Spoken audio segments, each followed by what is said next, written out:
You.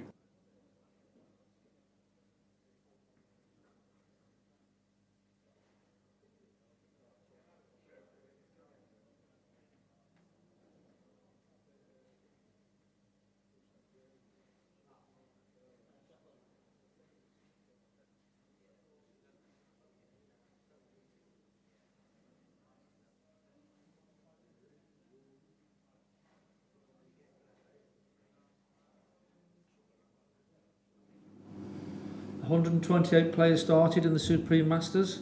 We're down to 2. Mick beats not Ronan McCarthy, you'd already beat him early on. Mark Farnsworth in a tough match, but you wouldn't quite convincingly in the end. Yeah, I mean, obviously, kind of all the hype and everything, like we said, and everybody be going mad on Facebook, I guess. But you know what, really, when you're at that level, and I even felt like it during the match. You know, Mark comes to the table, he breaks. You know, all the balls are racing around. I'm ball watching as one dropped in, as one.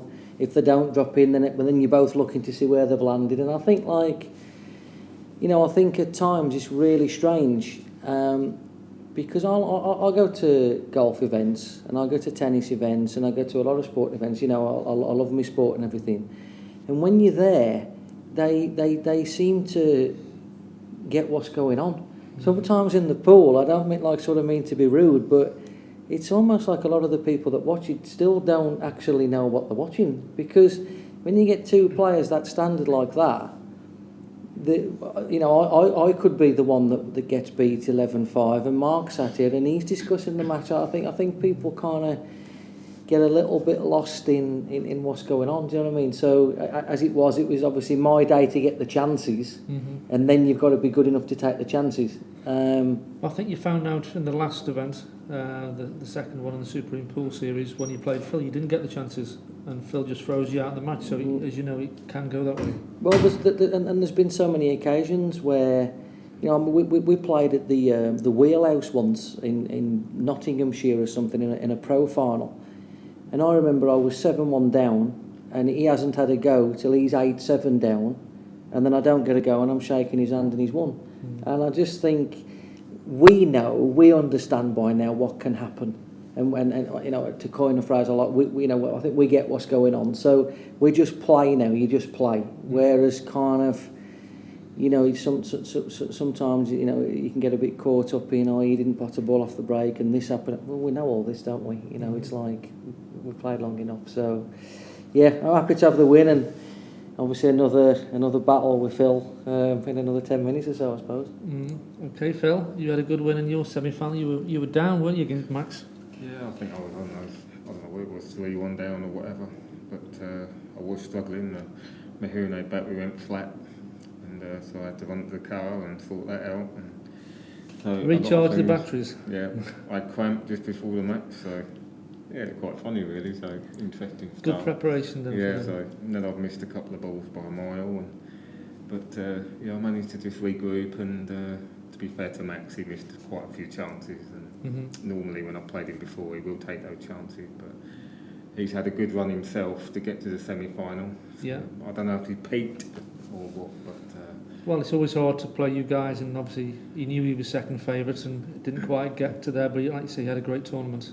oh yeah, he had a great tournament. Yeah. I mean, as we've spoken, the other interviews, your run has been probably the hardest of anybody.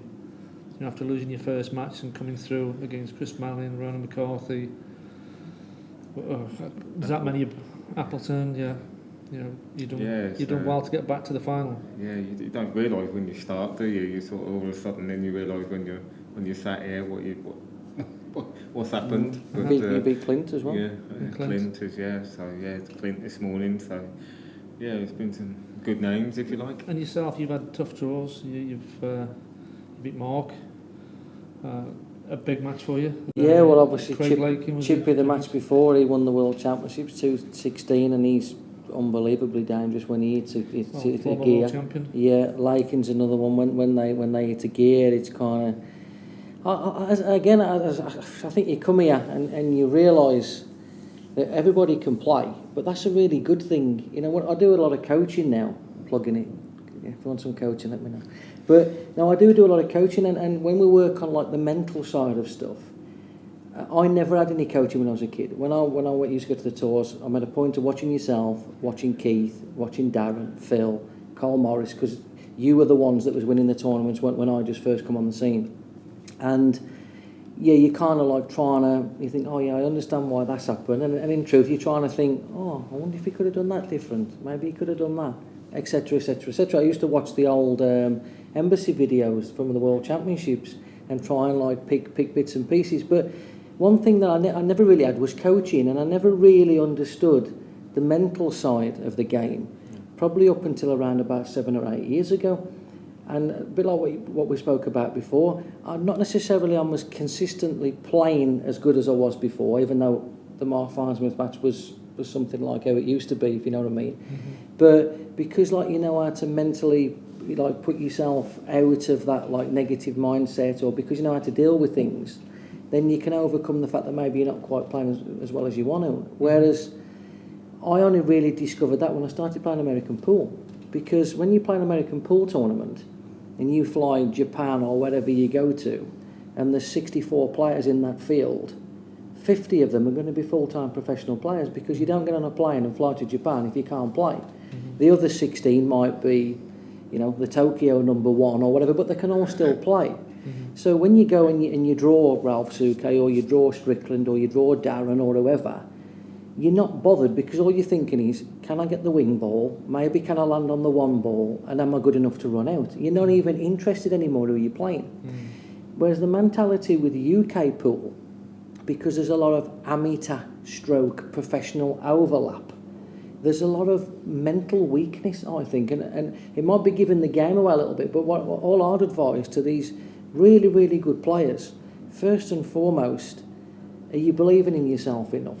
You see somebody that play great all weekend, and they'll play a Phil, or they'll play Darren, or they'll play Mark, or whoever, and can't string 3 balls in a row, and you're thinking, well, why? Just because somebody sat there that's won a lot of tournaments. So, I think there's, especially in this tournament, it's a big thing. The mental side's really big, and whichever level you're at, you never stop learning. And I think if you can deal with the negativity in matches and ride those things that drive you mad, you will be a better player for it. Okay, well, the positive thing is we're going to have a great final, 2 of the greatest players to ever play the game. If you go, we'll make your way into the arena. We'll get started in a few moments. Cheers, Lee. Okay, thank you.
Welcome to the final of our third event of the Supreme Pool Series, the Supreme Masters.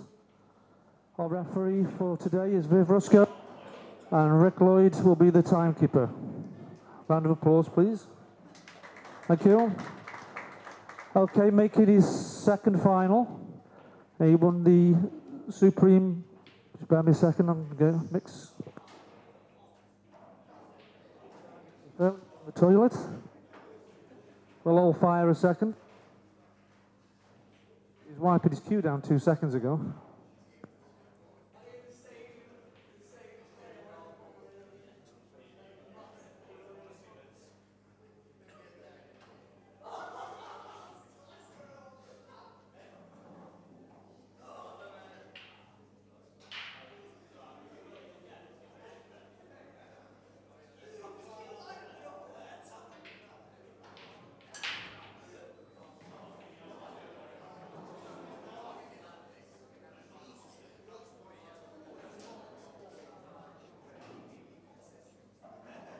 Okay, he's back. Our first finalist, the Strachan Cup champion, the winner of the second event in the Supreme Pool Series, and certainly one of the legends of the game, Phil Harrison.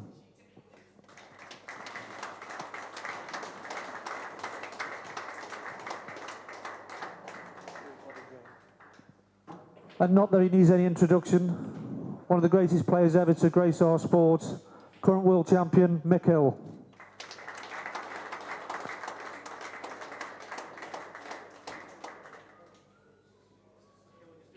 Photos, and then we'll get the match underway.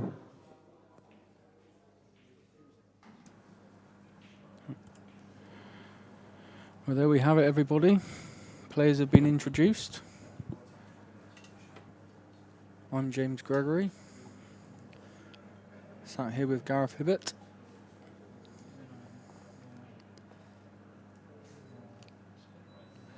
How are you, Gareth?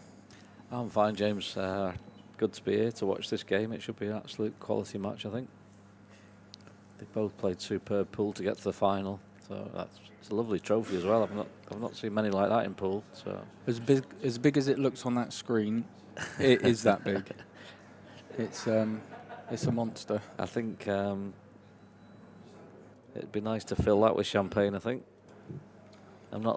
These two aren't the biggest drinkers, so they might not do it. But there's a few here this weekend that would be able to clear if a few other people had won it, they might have filled it. But these two are not going to name any names, but I think everybody watching the stream can probably guess who they might be. Yeah, it is a great trophy. It's a nice one.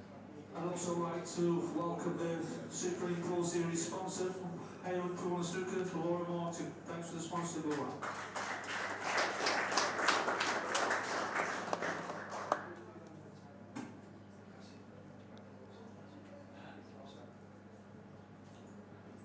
Needs a bit of a shelf in your house to hold that.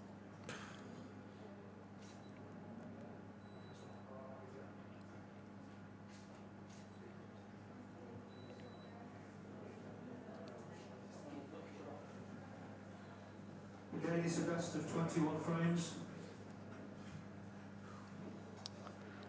Yeah, so it's been a long all weekend, but it's definitely been the two best. Well, to be fair, Phil lost his first match, and he's come through an unbelievably tough ride on the loser section to get to this place. So it's a big old journey losing that first one, isn't it? It is. It's I did it myself and lost in the last 16. But to be fair, the draw Phil's had has been absolutely unbelievable. So I think if Phil beats Mick to win this tournament, it'll probably be one of the best victories in the history of pool, I would have thought, because he's had an absolutely ridiculous, grueling weekend. He's done a nice little lag there to win the break. But if I remember rightly, he lost his first match to Darryl Whitworth, and I don't know exactly his draw from the losers section, his first side, but I know for a fact he's beat Ronan McCarthy, Chris Melling, Darren Appleton, Clint Hansen. And he beat a extremely informed Max Noska in the semi-final as yeah. well. Max Exactly, just beating Jack Whelan 11-1 in the quarter-final. That was an unbelievable result from Max. So, and I think Max got off to a good start in his semi-final against Phil as well. So 4-2 in front, and then Phil took charge. I think if Phil beats Mick here, he's probably beat 4 or 5 all-time top legends of the game to win the tournament. So it would be an unbelievable achievement. It's a great break because Phil's breaks a bit up and down sometimes. He's not the biggest breaker in the world, but he does seem to have improved it quite a lot in the last few months, and he's hitting some real big breaks now. He's hit a massive break there. Massively important. Yeah. He'll be going for the reds. It's just working out his route now.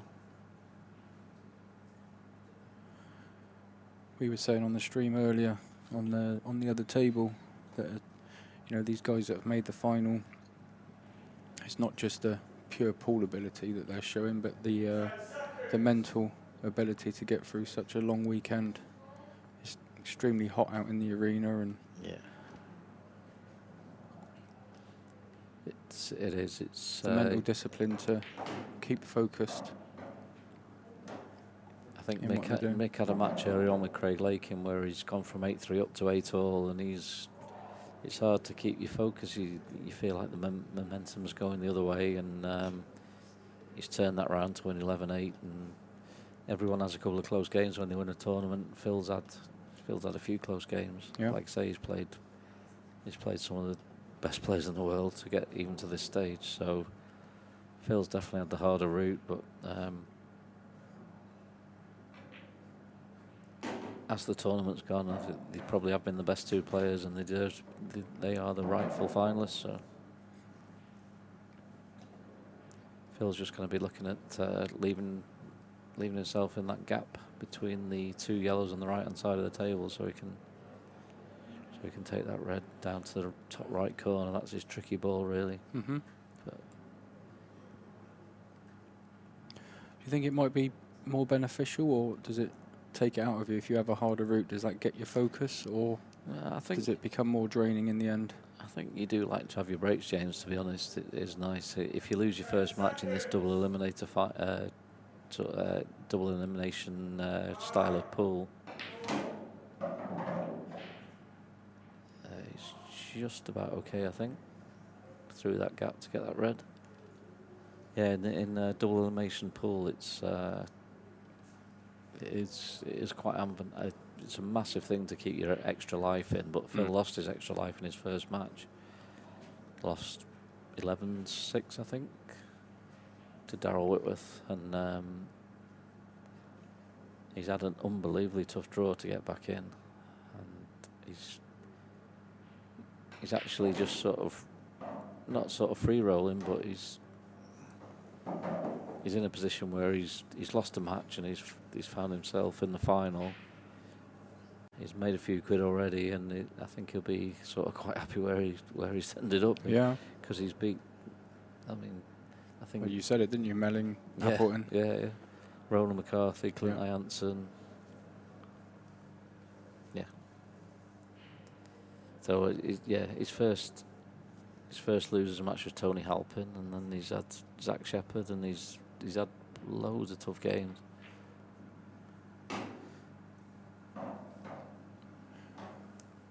Played that nicely with quite a lot of side on that white ball. The clearance not gone exactly to plan, but it's sort of okay now. He's got a long pot, just stun it round over the 2 cushions to come round for the black. Yeah.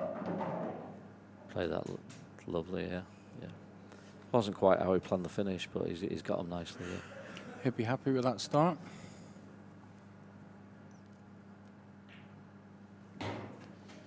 Yeah, he's just so consistent, Phil. If they're there, he gets them. That's what he does. He's probably talking about two of the best 7 or 8 players that's ever played the game playing this match. So you can't have a better quality final than that, really. Mick Hill is without doubt in the top in my eyes, probably the best that's ever played the game. But a lot of people would say he's in the top two. People say it's between him and Gareth Potts. But Quinton Han, I often. Yeah, but he was sort of a 1 or 2 year wonder. I mean, you've got to do it over years, haven't you? So it's just Mick and Gareth Potts have been the two most consistent players that's ever played the game. So obviously Gareth's not been playing for the last 5 years or so, and Mick's still been doing it. So I think Mick's, the amount of tournaments he's won, how he goes about his business, it'd be hard to say he's not the best that's ever played this game. So.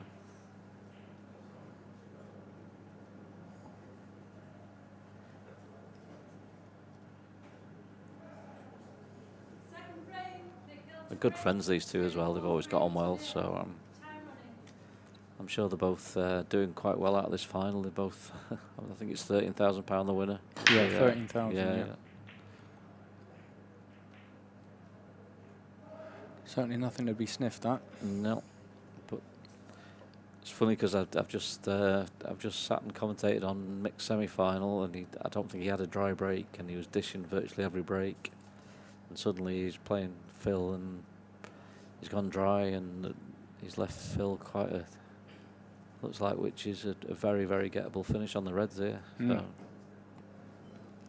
it's amazing now from match to match things change.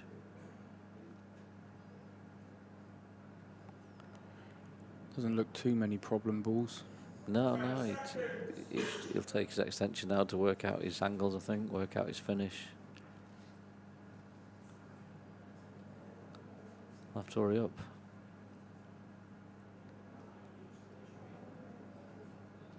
I've not heard him call an extension, but there's no countdown either, so I'm not sure. Must have called his extension. I think he called it, yeah.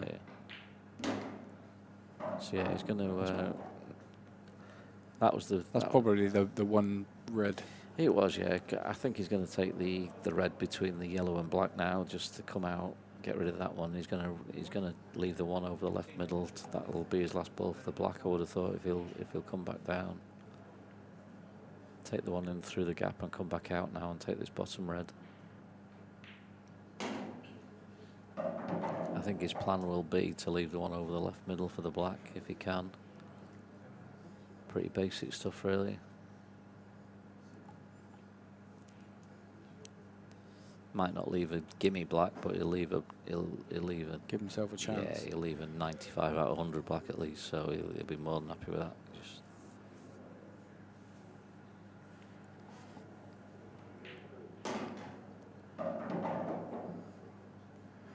Need to give a little bit of a shout out to Zombies Ate My Pizza on the live chat. Been on there all weekend, mainly on table 11.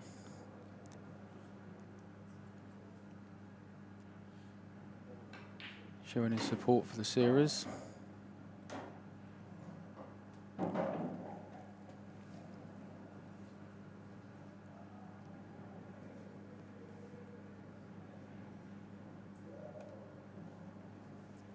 Yeah, he's played that perfect. I think he's just going to roll this one through into the bottom corner.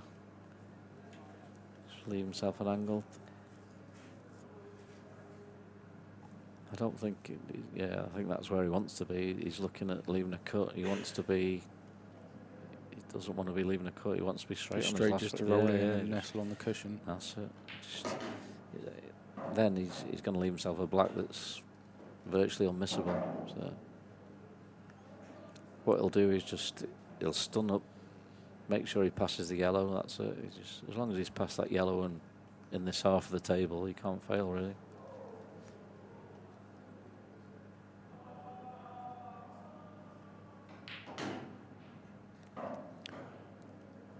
So that's just about perfect. Yeah, roll it through an inch, just leave it. Yeah, he's just looked at it there.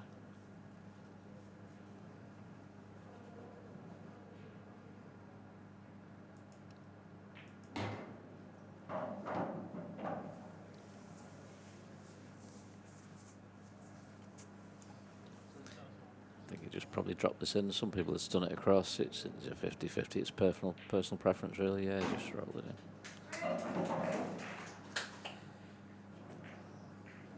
It's Nice what we're start from talking. Phil. It is. It's what we're talking about, Mick. As I said, I sat and watched his semi-final with Mark, and he hardly had a dry break in most of his breaks. He was potting and leaving finishes that you'd expect him to get, and suddenly he's gone dry and left Phil that finish. But they played in the semi-final of the last event, and Mick had 4 or 5 dry breaks, and Phil ended up beating him 11-4 or 5, I think, if I remember rightly, and Mick's dry breaks just cost him the match. So How many hours do you spend on your break, practicing that break? It's such an important shot. It is, yeah. It does. It wins your matches and loses your matches, but You think there's an art to it? there is a little bit, James. But it's just luck of the draw on the day as well. Really, each table plays differently, and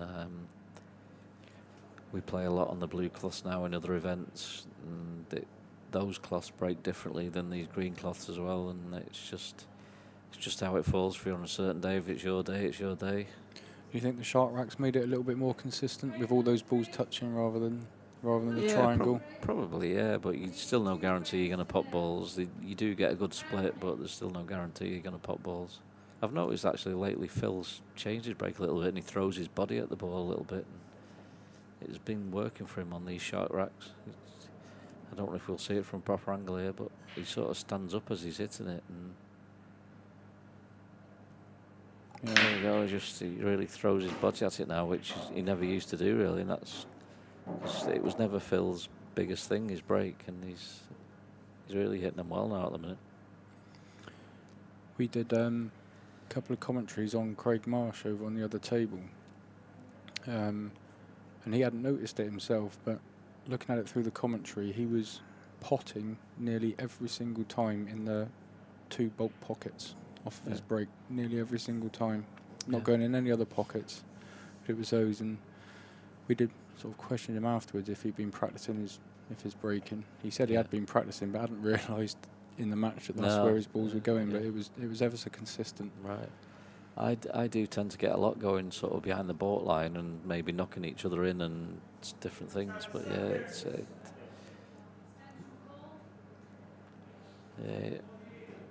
no, he's going to try and cut this in and knock the red away from the yellow to leave the easy finish. Now, if he gets this right, it should be 3-0. Yeah, that's a great shot. Yeah, like you say, James, it's just every table breaks that little bit differently, and it's just about taking the opportunities when they come. I mean, sometimes it's not all just about potting. You're obviously happy to pot if you break every time and you pot every time. You're happy to be at the table still, but you'd rather sometimes, as long as it's more about getting the easy finishes. It's when I commentated on Mick's semi-final, he was getting quite a lot of easy finishes, whereas Mark was getting tricky finishes. It's the one game where you don't always have the same amount of work to do. So it's not just about being able to pot off the break; it's being able to leave the finish where it's a lot less work to do, which is what Phil's done at this time. So obviously, if you pot every time, you're happy to still be at the table, but it's nice to get those roll-ins occasionally.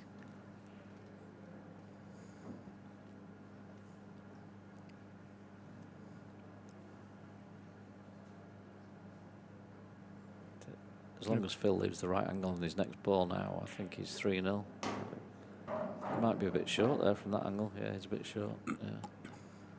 He wanted to be a good 4 or 5 inches so he could just run it through and take the other yellow into the right-hand bottom pocket. Now he's left himself a bit of work now. But going back to your question, I think the break's just it's sort of so hit and miss. It really is. I mean, for someone like McKill in the last event to have 6 dry breaks against Phil in the semi-final, I mean, you wouldn't think someone like McKill, the break he's got, could possibly have 5 or 6 dry breaks. Yeah. Going to be looking to hold and then screw back down for this yellow in the bottom right. Oh, he's not reached. That might have been his plan.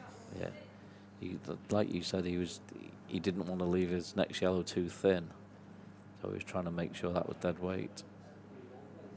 And he's given Mick a little foothold in the match here when it should have been 3-0. I think Mick will take that quite happily. Oh, he will, yeah. He'll have been sat in his chair thinking, I'm 3-0 down here. Yeah. Now suddenly he's got a great chance to make it 2-1.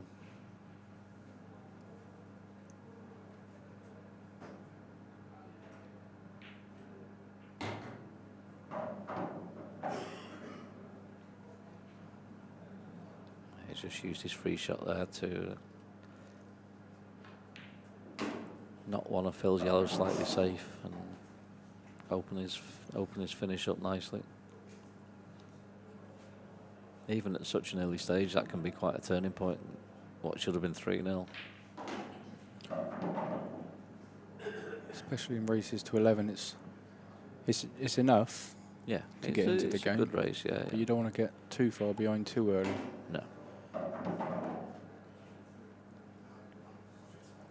We have seen some good comebacks this weekend, though. He didn't quite get over the line, but Craig Marsh was 10-5 down to Mark Farnsworth. Yeah, he nearly got back into it, didn't he? Yeah. Come back to 10-0 and... Oh, I don't think that's Mick's best shot. He's left it a bit straighter than he wanted to be. He can still punch it in. But he'd rather have been slightly more angled. Yeah, good shot. Yeah, missed the ball, didn't quite get over the line to... Yeah, it was... that decider there was quite tense. It could have gone either way, couldn't it? Mm. Yeah, that went on quite a long time. There was quite a few watching that.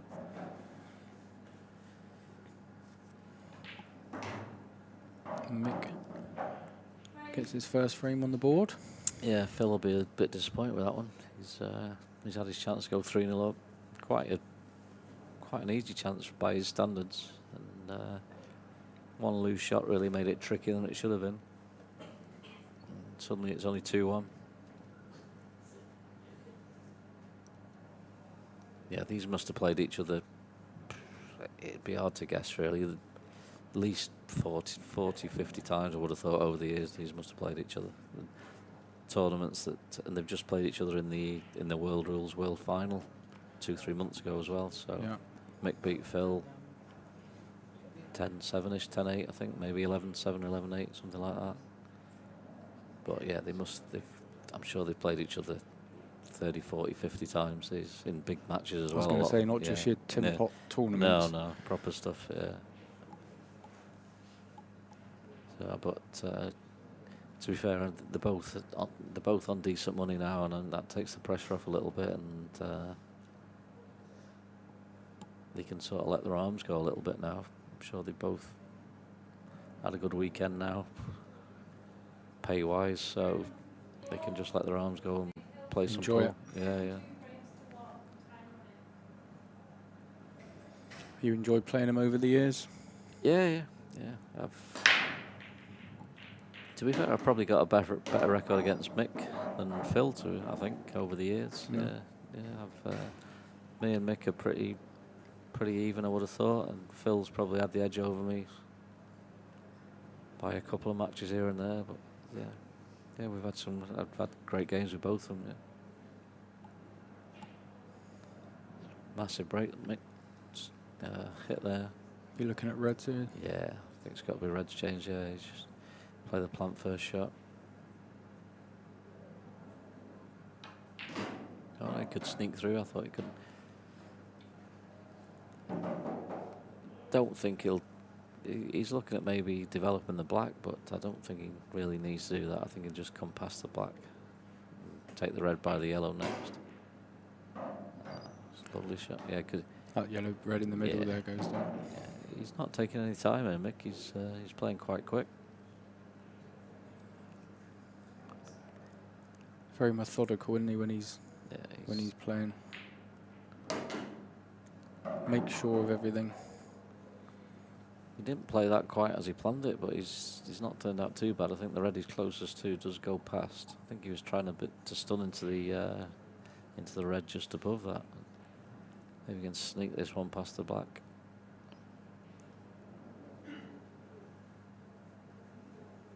Yeah, this one does go, just sneaks in, so he's just screw on and off the cushion, they'll be fine.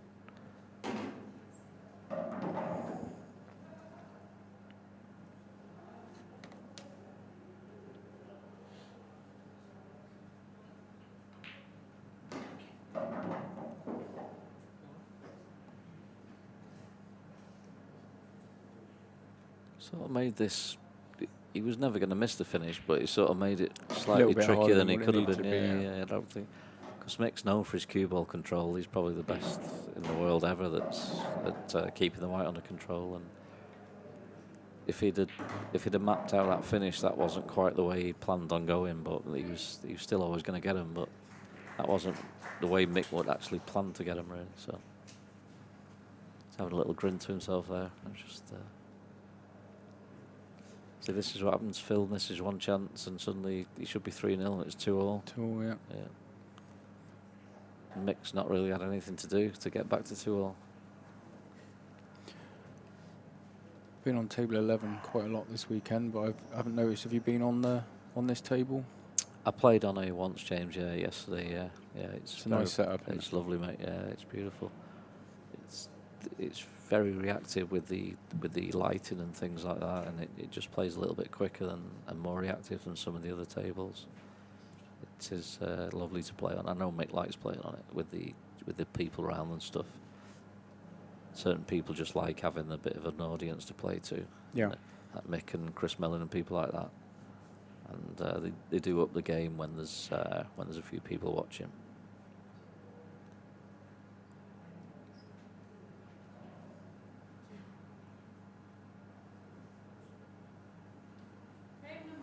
But yeah, it does play really nice. It seems to break well as well.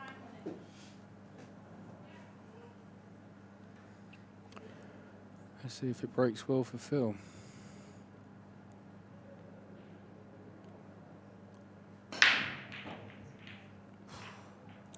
Deserves one there. Oh, no joy. Give that middle a go, didn't it? Yeah, he hit them well, to be fair. It's look at the split. There's only really 2 balls anywhere near each other. You could go reds or yellows here just as easy. I think he'll go reds, but there's not much difference, to be fair. That's when you dry break like that and you leave a finish like that, you think, wow, you're absolutely a little bit heartbreaking. Yeah. You just think, why didn't one go in? Because they're so easy.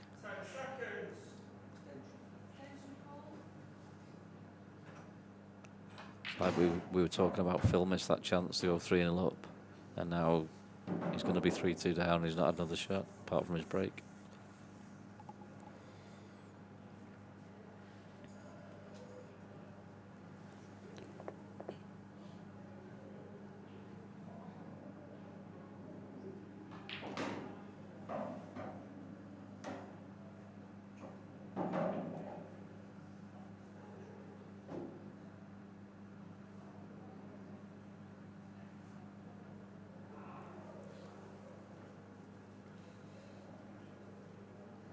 Slightly rerouting again there. He wanted to take the one by the baulk line, but I don't think he's quite on it. He's overrun it slightly. Still could take it, but he's got to play a bit more of a positional shot than he wanted to, so he might be looking at changing his plans a little bit. They screw on and off the cushion. Touch short again, so he's still rerouting, but he's still a massive favourite to clear the balls.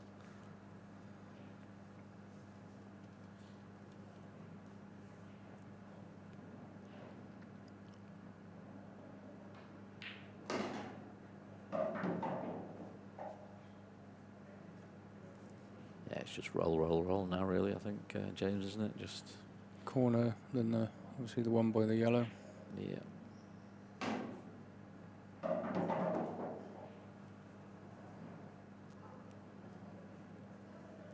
think whoever shelled out with these two in the Calcutta will be having a day off work tomorrow, be in a good mood.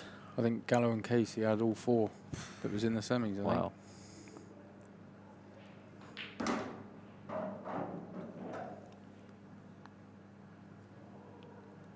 Looks like they know how to pick them.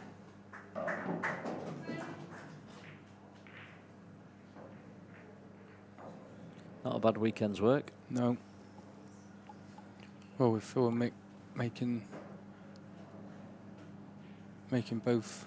Well, what did we have last time? Mick Phil and Mick were in the semi last time, weren't they? Yeah, Phil beat Liam Dunster, didn't he? Yeah, And Mick, I think John McAllister was in the semis as well. Lost to Liam. So the consistency of both of these getting that far, possibly, their value goes up again in the next Calcutta. Well, you'd have to say so, yeah. These are going to be the two that people want to buy next time.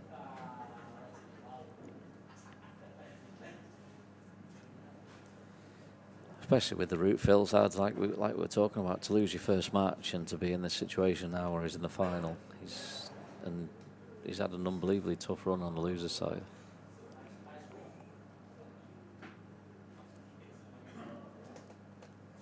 In fact, one of his early losers matches against Zach Shepherd went quite close, I think. Trying to have a little look. Yeah, here. he did. Zach gave him a bit of a go, didn't he? Yeah, and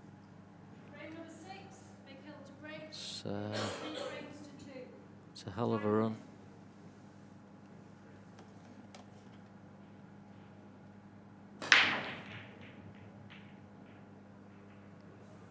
It's mad that Mick's break seems to dry up against Phil. It's unbelievable.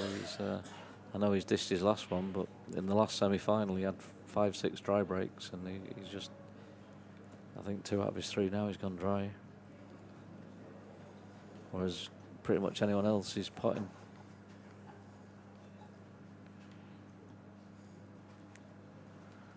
Phil just having a good look. Yeah, I think reds are the easier balls apart from the black, so I don't know if it might be easier to go yellows, that you can nudge the black open with yellows. But it just depends on his angles. Reds, if he goes reds, he's got to cue a decent ball in first, and then he might have to develop the black at some stage.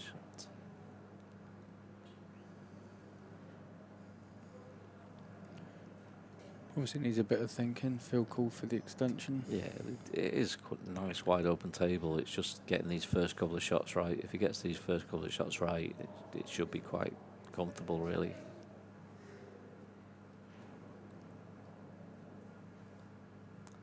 Looking at the yellows, I think. So he just wants to take the one in the middle and come back down for his worst ball on the bottom side, on the bottom cushion. So he's just going to drop that in and then leave the one just below the black to open the black and yellow up, and then he's open. It should be easy from there.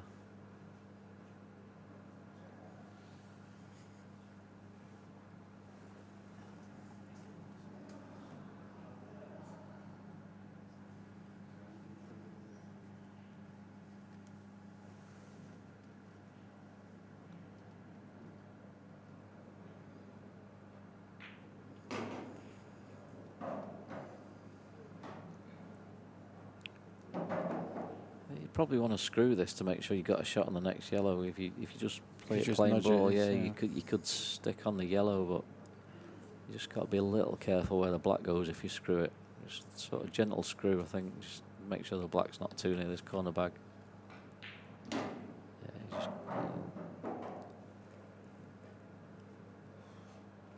it shouldn't be a big issue, I don't think. I've just got to be a little bit careful now. The one on the left hand side near the middle pocket could be difficult to get back to. That could be his biggest problem now.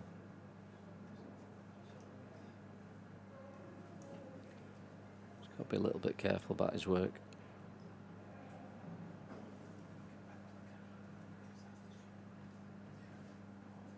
If he takes it now, his first shot's got to be good. Could you take that now and then the yellow just below the black into the middle? Yeah, you could do, but your angle's got to be perfect then. So that's the. I think he's going to have to leave it now till the end, and he's got to judge his positional shots quite well. This is his shot really now. If he judges this perfect, it should be fine, because he'll just go high and leave a cut on it and take the black to the opposite middle. Mm-hmm. You've just got to judge this shot right. If he's a bit short on this, if he doesn't quite get into it enough, it could be tricky. Yeah, looks good. Because he can leave this as thin as he likes. He can just, as long as he gets past, he's got a shot on it, he just cuts it in, and he's going to have the black in the opposite middle. The only thing that can go wrong here is leaving it short.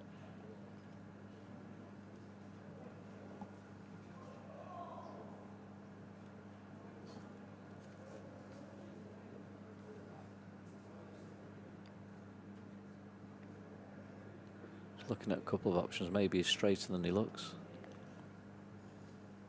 I think he should screw out and try and leave the cut. Time's been called, he's used his extension. No, he's topping it, so he wants to leave the cut the opposite way and leave the black in the corner. Oof.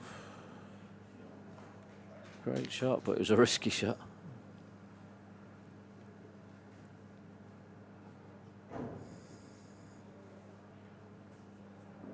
Made that cue ball work. Yeah, he only had quite a small gap to go through there. He had to judge it really well.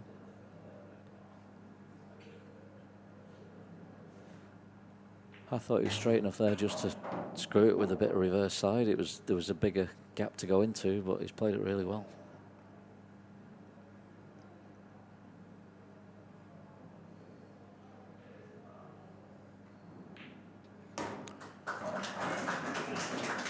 It's a nice finish in the end, that. Yeah, it was nice. It's, got himself back on track after he had the chance to go 3-0 up. He found himself 3-2 down, and he needed that one just to get back into it.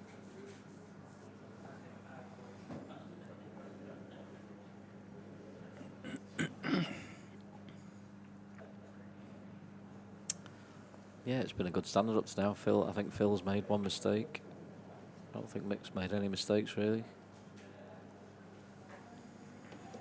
Phil just had that chance to go 3-0 up, didn't take it.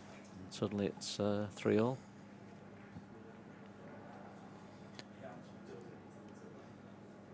Can't see there being much in this come the end of it. Now, you'd think as long as they both break at a decent level, you'd expect sort of both players to get to 8 or 9 at least, because they're not going to miss many chances. It's just about getting the opportunities at this level. Table plays so nice, it breaks well.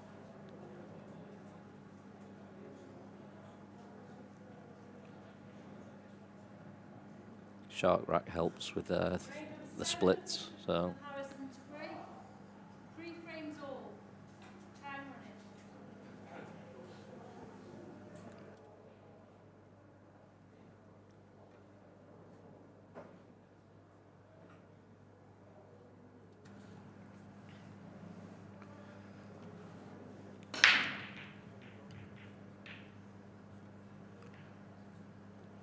He hasn't made one. No, it's a dry one from Phil, and those yellows. I think he's just got a roll in the yellow to the middle. It's just from so that angle, then yeah. those yellows looked okay, Wow. don't they? I don't. Yeah, just. Not sure what Mick's saying to Phil there. He's just like the ball's just so open.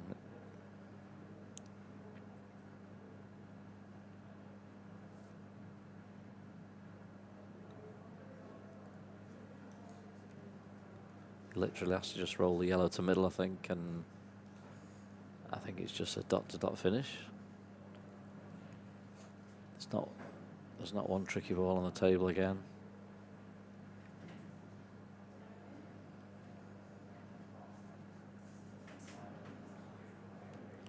This is the thing about this game, James. Sometimes they're easy, sometimes they're difficult. You don't always get what you deserve, and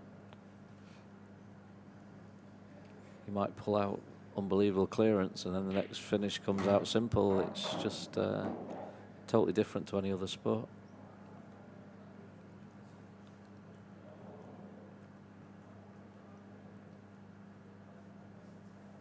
I think Mick will certainly be happy the way they split with nothing going down. Yeah, I mean, he couldn't really ask for much more than that, could you? Mick's played the game, as has Phil, for 20 years or more, and they've both been on both sides of it, where you're getting easy finishes or you're getting difficult finishes. But most league players would fancy clearing these up.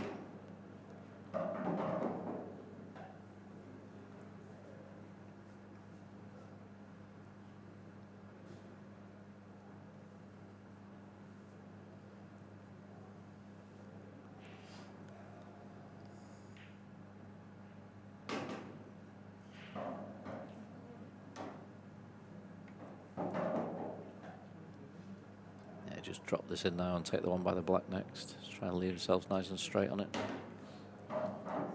Little screw back for the next yellow on the top of the line there.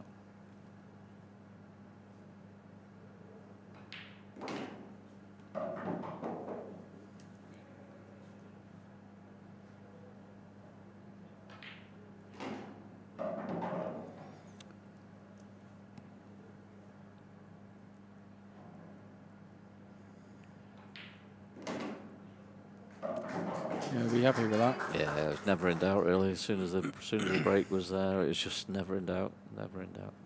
Phil sort of have a little smile to himself because he knew as soon as he didn't put a ball there just was nothing difficult for Mick.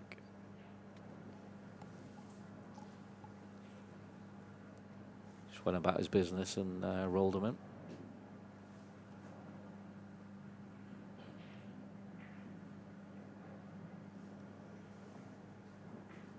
To be fair, it's probably a fair score at the moment because Phil has made one mistake. I don't think Mick's made any mistakes, so 4-3 is a fair score at the moment.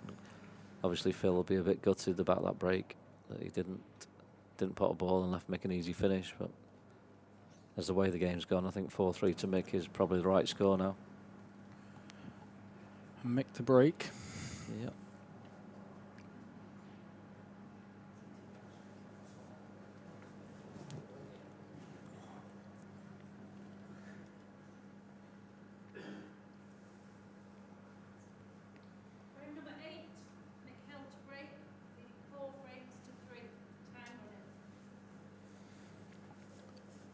Be hoping to make a ball here, and for the first time someone's got a 2-frame advantage. Oh, he's made a ball but the wrong one. Yeah, he's made a few balls, but that was he's let that one go a little bit. Yeah, it's unlike Mick that.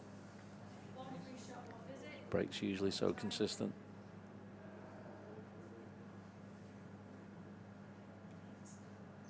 It's just about Phil now using his free shot in the right way and making his clearance as simple as possible, because Phil doesn't play these rules all the time, so it's just about getting your free shot right and judging it, and the finish will be pretty basic after that. But because he doesn't play these rules all the time, he's just got to be a little bit careful with himself. He's got one little problem area with the two yellows on the right hand side middle. I think he'll try and just open them up with his free shot.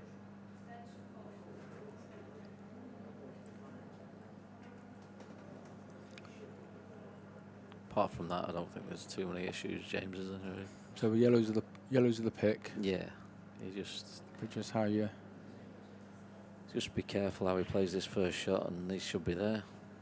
But as I say, it's not his normal rule set, so he's just he doesn't really play these all the time. So he might. He's actually gone a different way, and I think he's going to go reds. They do all go, but it did look like yellows were the better bet, didn't it, really? Yeah.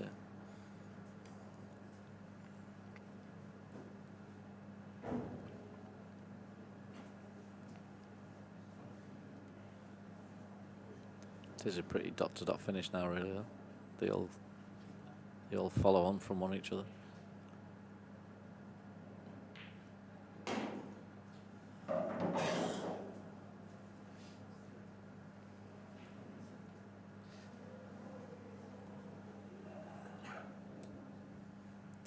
Does look like this match is going to be decided on the break, I think. Just whoever, not many mistakes going to happen. It's going to be about the breaks.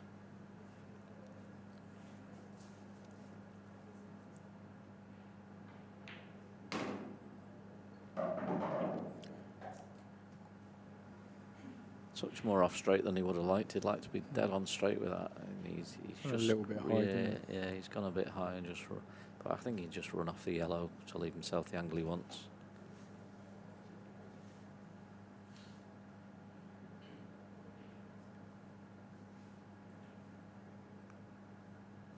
Actually, it looks easier from the angle above.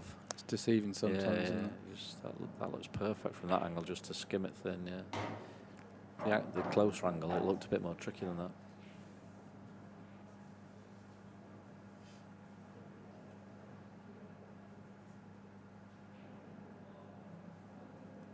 Mick will be a bit gutty with that break to go straight enough, and he's put 2 or 3 balls.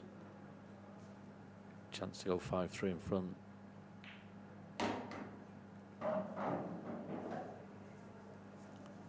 Yeah, just he won't try and hit heroics here. He'll just stun it in and leave the cut to middle.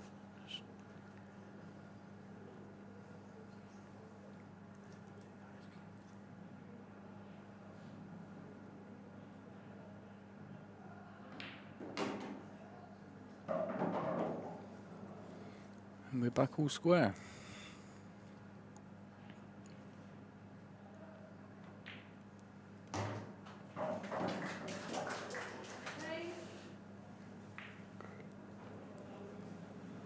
Like you say, James, it was always going to be a close one. Yeah, so it'd be nice to see an 11-10 right up to the wire. Yeah, yeah.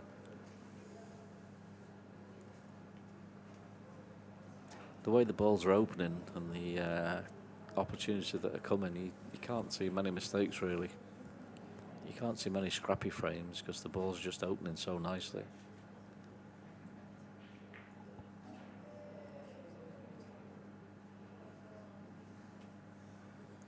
I suppose you would class that as a mistake from Mick to go straight off, but apart from that, he's not missed a ball. I think Phil did make one mistake in probably the 3rd frame, but that's the only mistake in play apart from the break. Yeah, not too many errors at all, is there? No. If the balls are there, the guys like these are just never going to miss them. There's not been too many difficult things to do yet, and it's just there for them. They're always going to take those chances.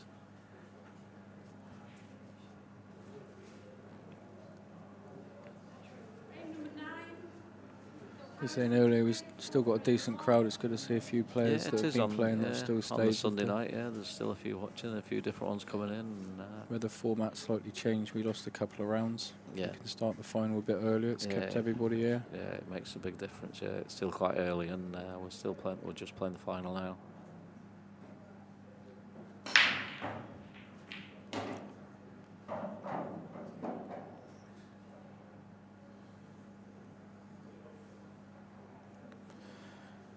Lost the white a little bit, but the yellows are just looking to plant this yellow on there. They're almost all over pockets. As long as he gets his first yellow, there's no issues at all. It's just getting the first yellow. Plant the first shot. Yeah, I think so, mate. Yeah. Easy game from here, isn't it?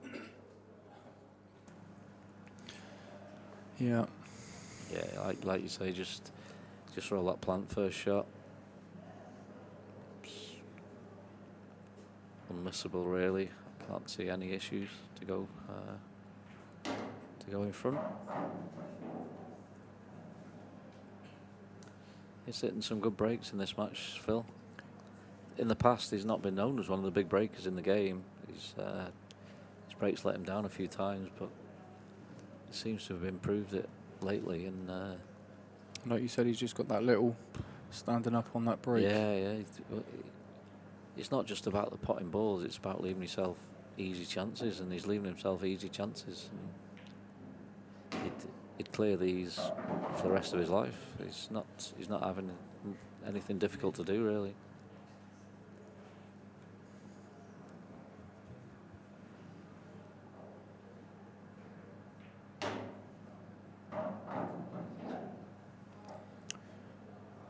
Yeah, you'd take that split all day long, wouldn't you? Yeah.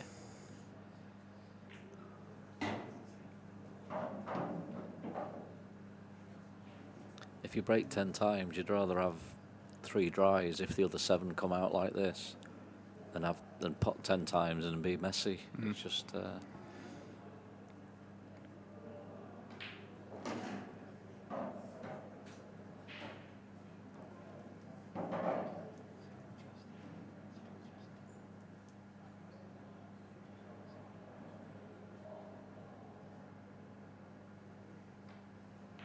it's an easy game when they're like these. Just played that nicely though. Sometimes you can leave them a bit longer black. You can hit it slightly wrong and leave the black sort of white near the cushion and make it a touch more missable, but he's played that nicely. Sometimes ping off a little bit. Yeah, unexpectedly. Yeah. If you hit the yellow a touch too thick, you leave a longer black. If you hit it a touch too thin, you leave your white comes too far, like you say. And Played that absolutely perfect. Back in front. Mick's sort of grimacing there because he knows he's not made a mistake in the match and he's losing. And that's what this game does to you.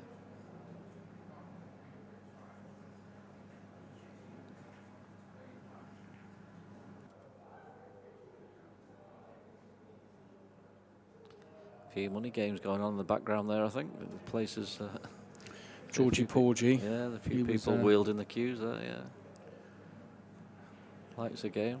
George was going to have a game with Zach Shepherd. I know that game started. I don't know how it finished or if it's still going. I know Zach was 10-6 in front on George, only for a couple of £100. Yeah.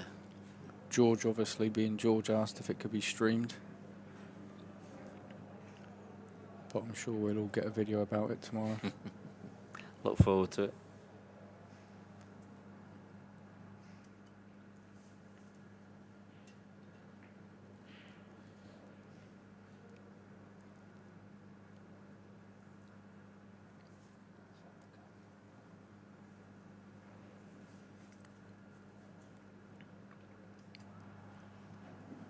Viv doing a sterling job as always. Oh, that's a close-up of the trophy there.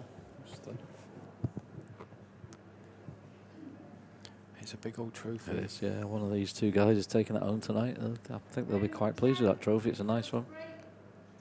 Are they going to have any room for it with the rest of them they've got? Mick's got a club, so he should have plenty of room. Yeah.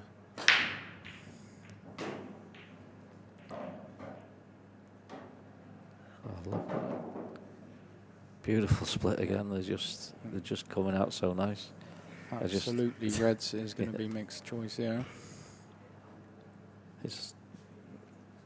We're like a broken record, James. I think they're just coming out every time. Phil's certainly not expecting to get out of his seat. It makes this game seem so easy, doesn't it? When they come out like that. To be fair, Mick did deserve one of those because he's had sort of slightly harder chances up till now in the match. So this is his first roll-in, really.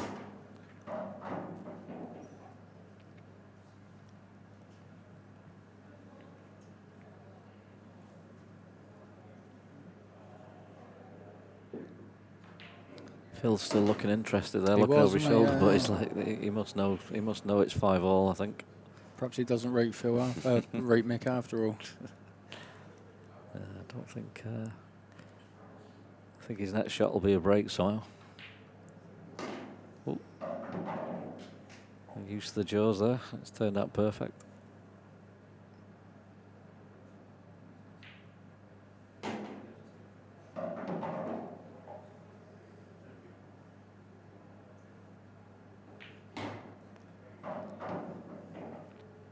Yeah, I think we knew that as soon as the break came out, James. That was 5-all.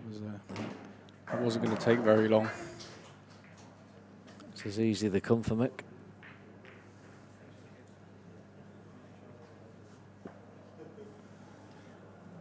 I'm going to make a dash to the gents.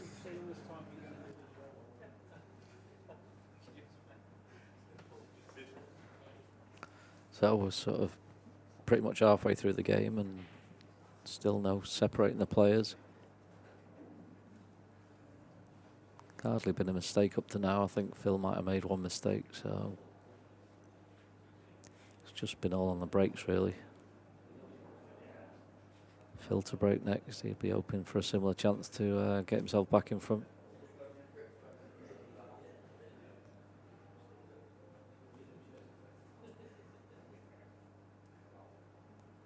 Balls are breaking so well on this table.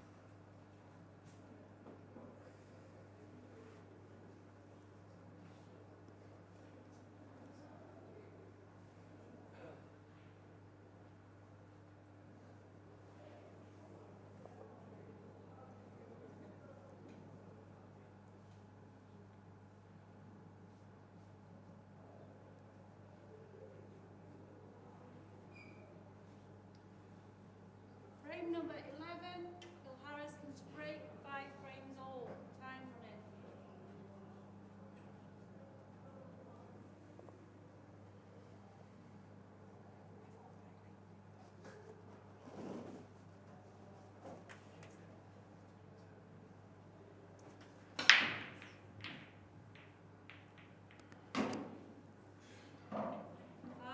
Phil turned away from that break straight away, but it didn't look like he was going straight enough, but he's ended up going enough. They're sort of disgusted with that one. Got a great split, but now Mick's chance to go back in front. Somebody asking if they've done some sort of split and just go on a lot in pool, and these two guys are pretty friendly, so there's a chance it could have happened, but I couldn't tell you for definite either way. I think there is I think it's £13,000 the winner and £5,000 the run-up, so there is a chance they might have done a little deal, but that's not for me to say. But they are quite friendly, these guys. Not Mick's best shot. He's left. What have I missed? Phil, it's a decent break, but he sort of turned away straight away, as if he knew he was going to go in off. But it seemed to go in off last minute, James, and so he did go in off. But to be fair, Mick's not played the best shot, I don't think there.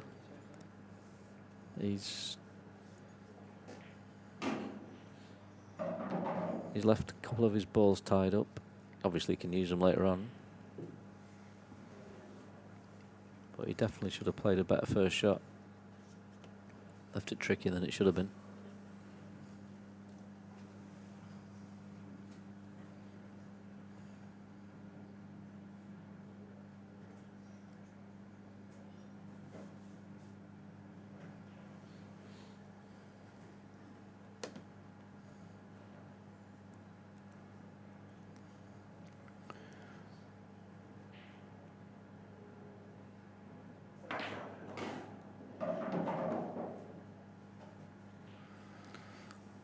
That's not his best.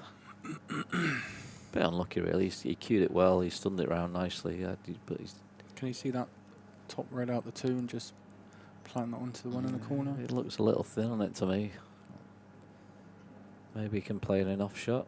Cut off the one just above the yellow and spin it round off and pot the one over the bag.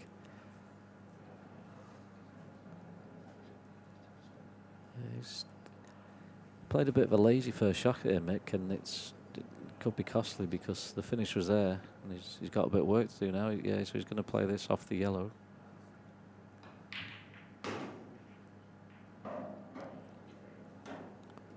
It's a good shot, but has he got an angle now? Looks quite straight.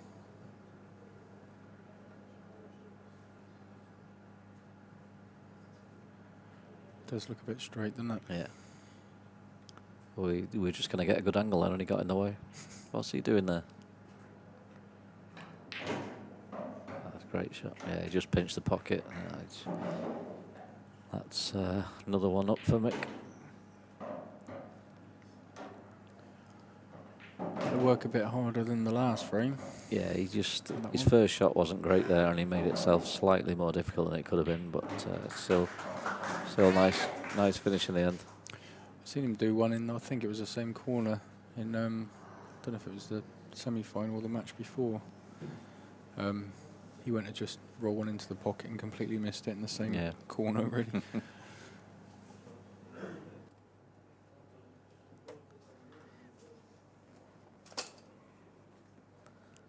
So Mick back in front. That's the first time for a few frames he's at the front.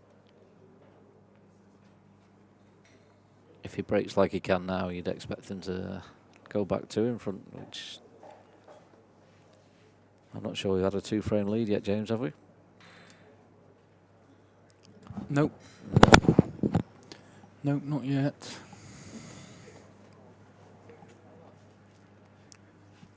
Would he? Oh, who was 2-0 up? Oh, Phil was it? Oh, he was, wasn't he? He was 2-0 up, yeah. It was a long time ago. Yeah. Good jobs, Paul's on the case. Yeah. Yeah, to be fair, it wasn't That's a long right, time ago. He should have gone 3-0 up. Yeah, We've mentioned it a couple of times. Yeah. It's not that long ago because the frames are flying by, aren't they? Yeah. But yeah, long weekend.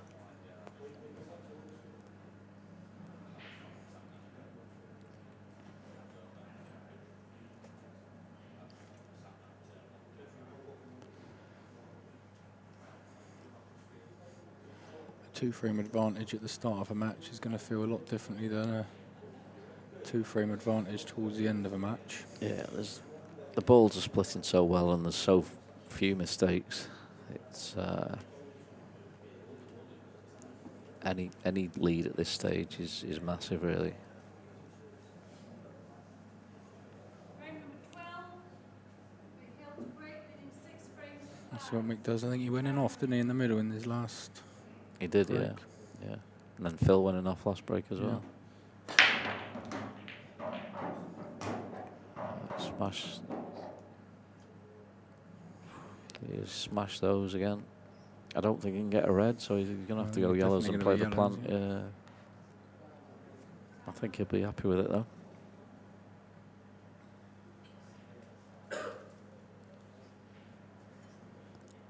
When he plays the plant, it's just where his first yellow goes. He has to be a little bit careful it doesn't go too far across towards the red. Yeah. But to get a good shot on his next ball, you'd want to play it fairly hard to screw back for the one that's in the middle of the table into the opposite middle, but you can't really afford to do that because his first yellow would go safe. So he's a bit of a quandary, but he'll just probably... To be fair, it does... He can, Yeah, if he played it a bit harder... Yeah, he didn't do either, really. He probably should have took a bit more time on that and thought about it because it was always going to happen. It was one or the other, really. Played it a bit harder. I think it quite easily goes behind those two reds. Yeah, it does, yeah. He's like having the cue ball clean. Maybe he thinks he got a kick, but now the finish is tough now. And the reds are so easy if he doesn't get the yellows.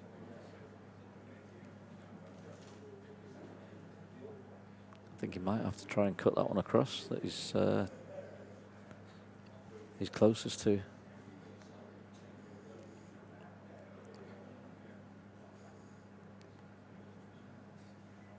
It's quite a big gap. Yeah, he could take the one. He could take the one in the middle of the table, but he's trusting on luck. Then really, it's quite a comfortable pot for Mick. But if he doesn't get a nice kiss, there's no finish on them.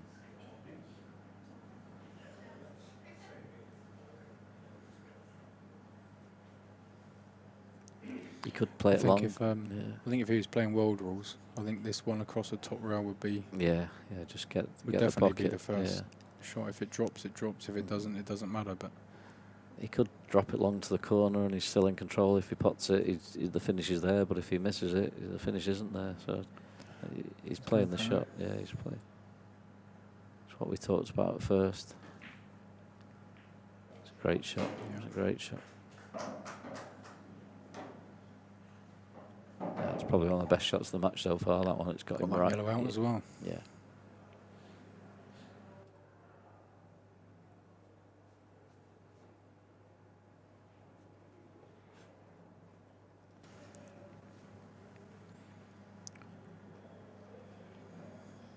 So clever at the angles, Mick. He just knows every angle. He just uses the table. He knows pool table like the back of his hand.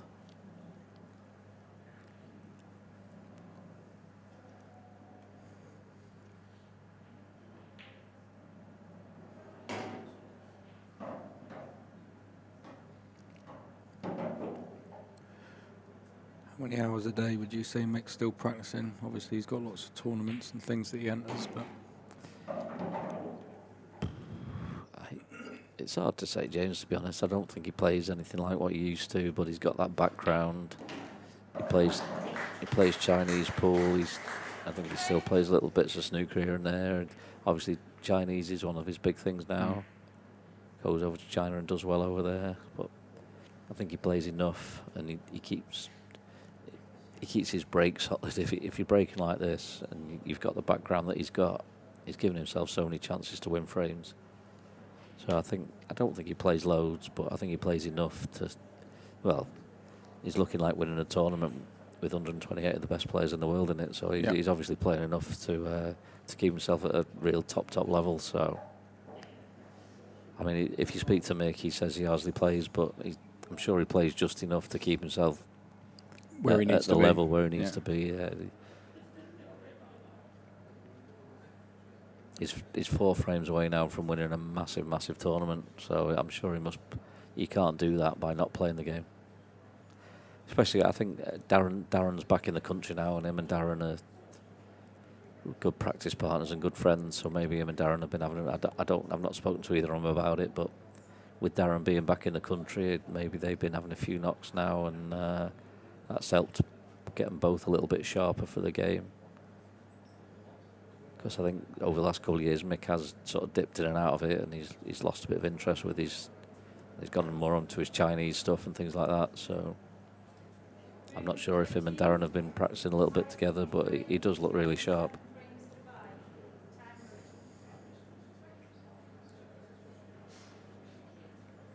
Just so controlled, isn't it? Yeah. I would say there's been a couple of looseners, but not too much. It's when he's made a sort of semi-positional mistake, there's always a fallback option. That's the thing we make. There's always something to fall back on. As long as he can negotiate that red by those 2 yellows. Yeah.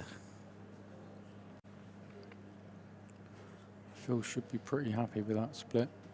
I don't know if he could play the plant first shot, actually, yellow onto red. Of course, yeah, this is with it being my world rules thing. And yeah, not, this not is it. Yeah. It looked a bit thin, to be fair, James, from this angle, the above, but if he can play that first shot, there's no missing, to be fair.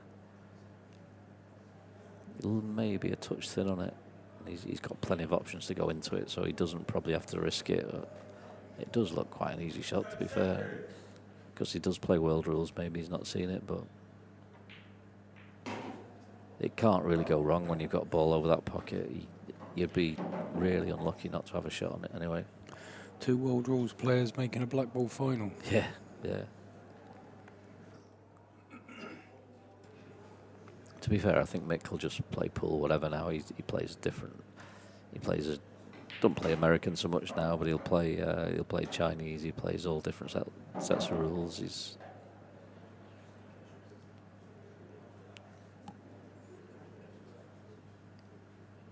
I think when the balls are breaking like they are this weekend, on this table especially, I don't think it matters any rule, does it? If you can, rules haven't come into play at all. There's not been one frame in this match that's been even slightly scrappy.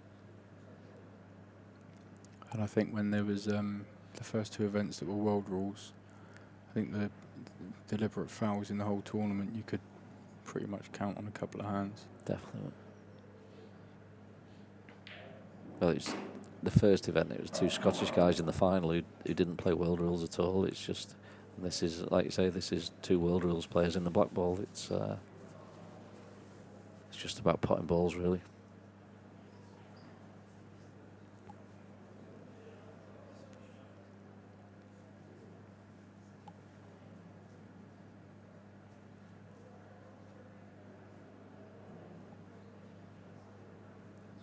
I think Mick does like black ball rules, to be fair. I'm not sure about Phil. I've not spoken to him about it much, but I think Mick he does play more world rules, but I think he does like black ball.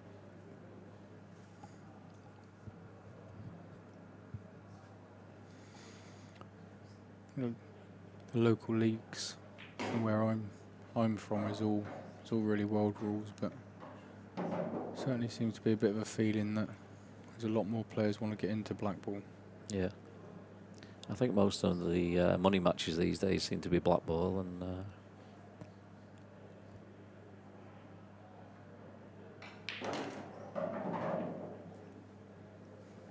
control that nicely. Have a little look, but it must fly in. I don't think he'd have gone about the finish this way if he didn't. Yeah, he's got plenty of pocket there. Yeah.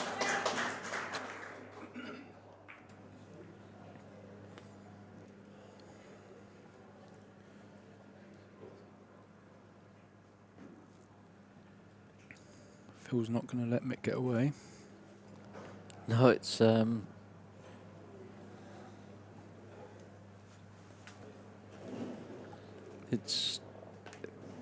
funny really, because neither of them have done anything spectacular yet, but neither of them have, apart from Phil, missed 1 ball. I think the balls have just come out so nice every single frame. They've been there and they've done what they've had to do, which is what this game's about: having cue ball control, taking your chances, breaking well. You've not seen a difficult shot in the match really, but they've just, I don't know how many dishes there's been, but probably at least 10 out of 13 frames have been dishes, I would have thought.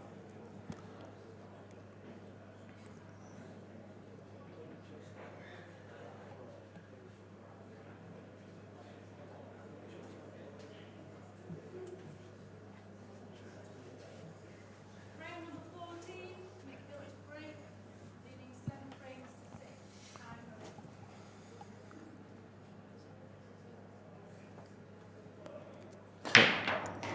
Oh, he didn't hit that one well. He got the white ball bouncing straight enough for the other corner. Yeah, he went in the other middle last Yeah, time. yeah. Sorry, the other middle. Yeah. He just.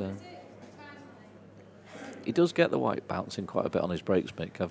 Over the years when I've played him and watched him play, quite often he does get the white ball bouncing, but not. He normally comes straight back in the line.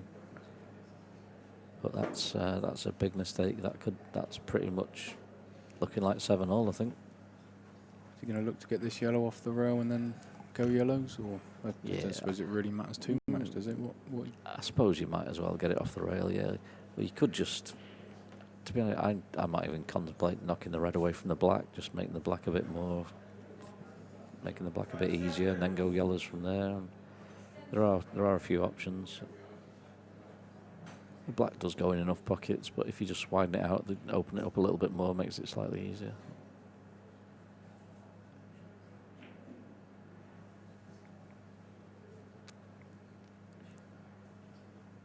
Looking like we're game on at 7-all, I think. Should be. Definitely should be. Yeah, I can't see anything going wrong here for Phil. Nice.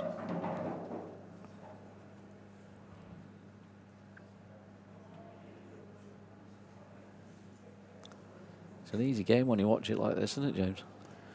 Do you know what I was just going to say? It's great to watch, and it's also extremely frustrating for a completely average World Rules player. But how easy these guys make it look. I don't think you don't necessarily notice the little bits of side and things that they're putting on the cue ball just to keep it exactly where they want it.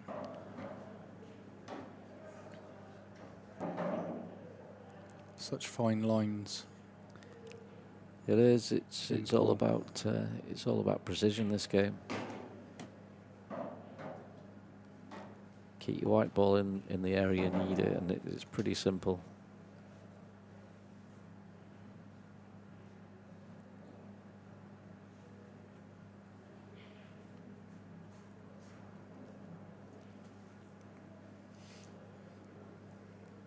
Go either way here, really. You can take the one over the pocket first and screw out and just leave himself straight back where he is now. Looks about perfect. That's 7-all.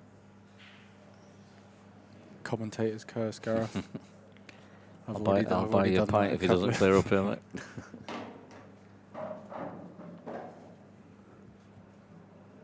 Even a kick can't help Mick on this one. What are we up to now? So it's best of 7 from now. I think the only in-play mistake was Phil's in that third frame. Mick's made mistakes on his break. He's done 2 bad breaks, straight off, one on either side middle. But in actual gameplay, I don't think Mick's made a mistake. Phil's made maybe 1 at the most, maybe 2. But yeah, those 2 bad breaks Mick has done has kept Phil in the match. We're on a best of 7 now.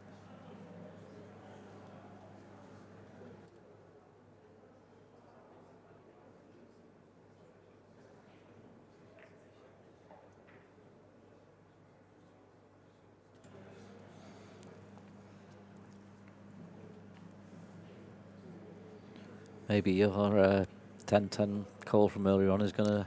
Oh, it'd be nice. Yeah, it'd be nice. 10-all and then maybe a scrappy frame. Make it interesting. That's it. All these dishes are getting boring. 10-all and then misses all over the place.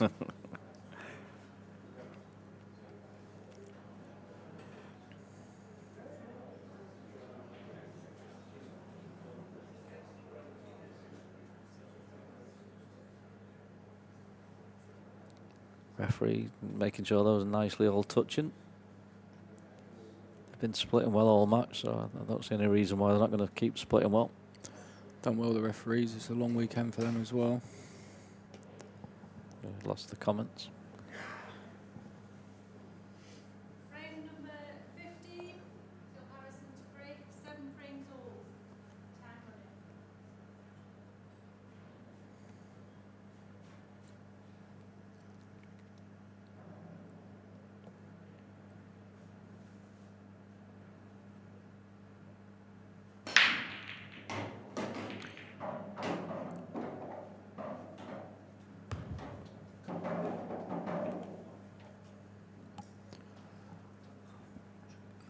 That's probably one of the best breaks he's hit and left one of the harder finishes. I was just going to say, you want to...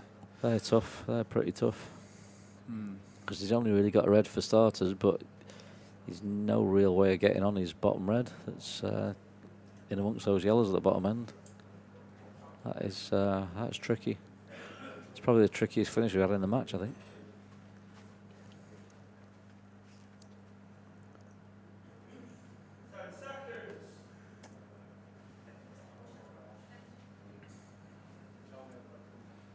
Yeah, it's pretty tough that, because the black, if he obviously he's no red, he's no yellow, so he's got to go reds, and the black only goes in one pocket really as well. So would he be looking at possibly that red off the yellow into the corner? Yeah, as his last ball. It's a good shout, but it's not ideal. Yeah, but I think he might try and get into it straight away. Like, maybe try and get down this end.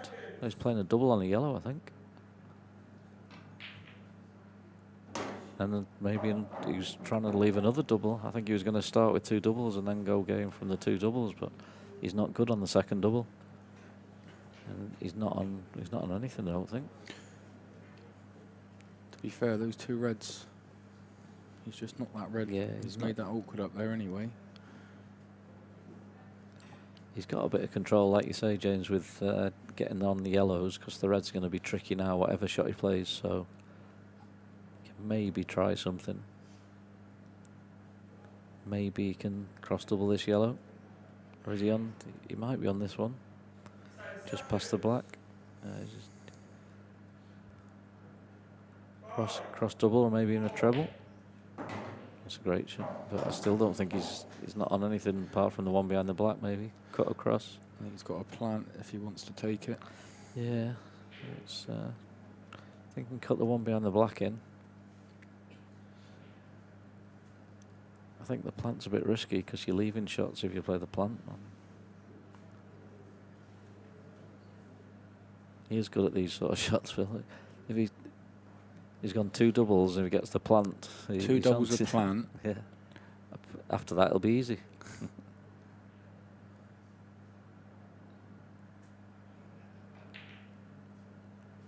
Or maybe not. He's going exhibition mode. There's going to be another plant or a double in there somewhere. Well, we've been talking about the finishes coming out quite easy. He's having to work for these.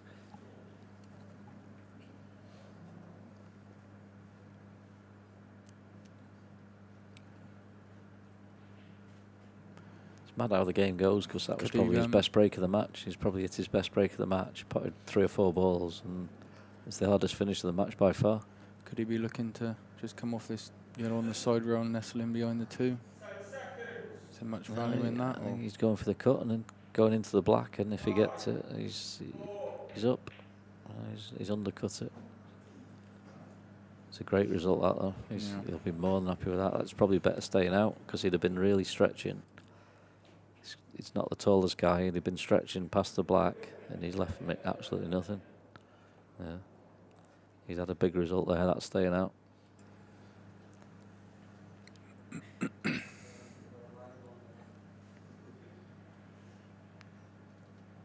I think Mick might have to find some sort of shot into the bottom corners, try and nestle his white into those 2 reds. Maybe somehow. Or maybe, maybe he's got a double to the big pocket. Not too sure on that one. Not surprised he's called an extension there. Yeah. He's got. It doesn't look on the double. It looks like the yellow's in the way. Oh, he's fouled the black. He's fouled there, yeah. He's gone enough as well.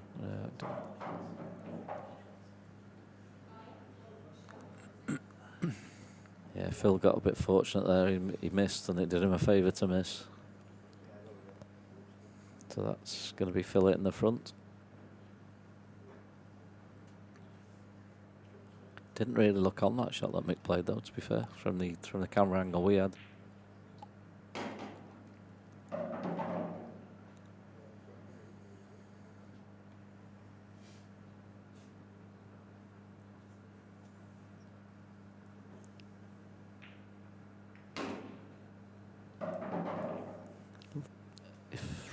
Well, Phil's going to be 3 frames away from winning this tournament now, and he just missed that. If he clipped it, it would. Yeah, that was interesting. I just think we've talked about it earlier on. If he wins this tournament, I think it will be one of the hardest tournaments that anyone's ever won in the history of this game. The people he's beat. Yeah, we had a little bit of interest in the Calcutta on Jordan Shepherd. And obviously he lost last night, but was still in it. Yeah. But he obviously only had one extra round to go. So if you're going to lose it towards the end rather than what Phil did. You lose it in the first round. It is a long, long way back.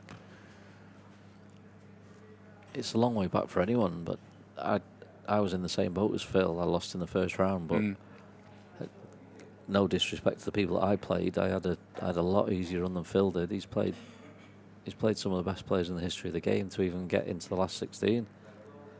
He's played Ronan McCarthy, Darren Appleton, Chris Millen and Clint Hansen to even qualify to get in the money, to get back from his first defeat. And now he's playing probably That's one of it, you finally get through all of that and you end up with Mick at the end. Well, he played Neil Raybone, and then he's had like Drew Hughes and Max Nosko after that. Drew's had a good week. Drew's played really well this weekend, yeah. He's had some quality results. But non-elite in the Calcutta, and you expect get the quarterfinals. Yeah. Whoever bought him would be happy about that, and then Max come in and took that away. But yeah. Mick's gone to the middle now. He's been breaking the side a little bit. Oh, still nearly winning off, but he's got balls. He's got plenty of balls. He's I don't think he apologised to Phil there, sorry, because he's sort of nearly winning off, but he wasn't that close. I think it was a fair enough break. He had a good break there. I don't think he's much need to apologise there, really. A great split again. Just depends on these 2 yellows on the side. I don't think they go, so he might have to go reds. Just whether he can. I'm not sure he can hold off this first red. Just play it slow enough. The red in the right in the middle of the table. If he can play that dead weight to hold for the red in this bottom corner, the reds are there, but I'm not sure he can.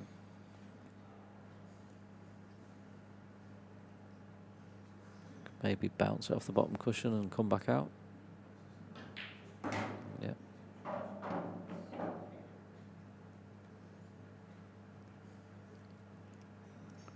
He'll take that.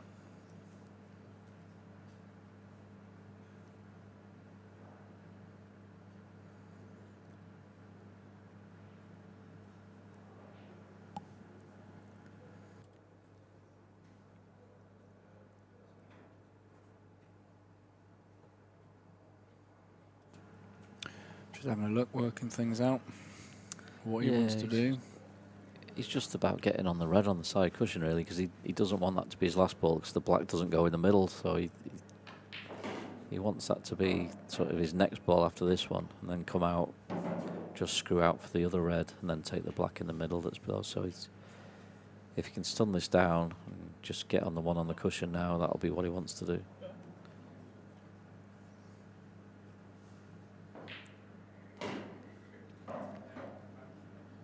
Got into that slightly more than he wanted to, which is more of a cut on this than he wanted now. He wanted to be straighter on this. If he's straighter on this, he just screws out and it's game over. But got to be a touch careful now. Yeah. Doesn't completely like it, does he? No.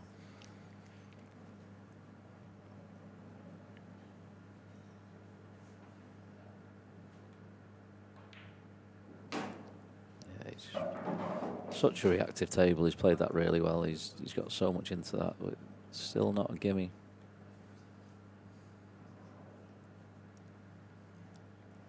I'll have to try and check this round for the black in the same pocket.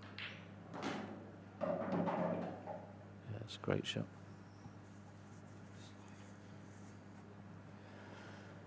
Well,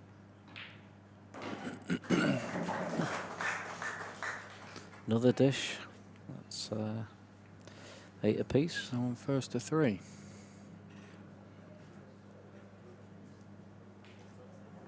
Yeah, he changed his break there, Mick. He broke from down the middle. He slightly lost his white to one side, but it never really threatened to go in off. And potted a couple of balls, and away he went. The finish was there for him. That's what we're on now, best of 5.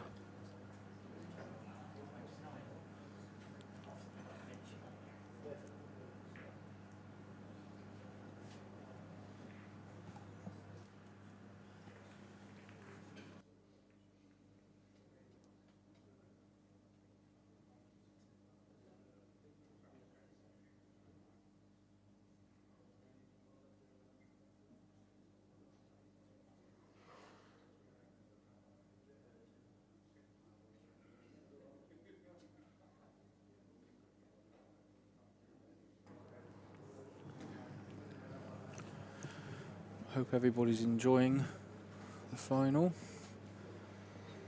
If everyone can share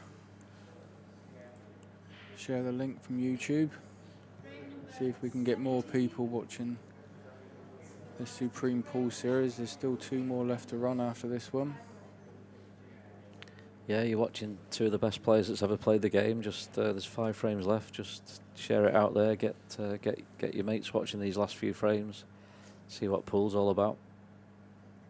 Doesn't really get any better than this. No, best of 5 now for £13,000.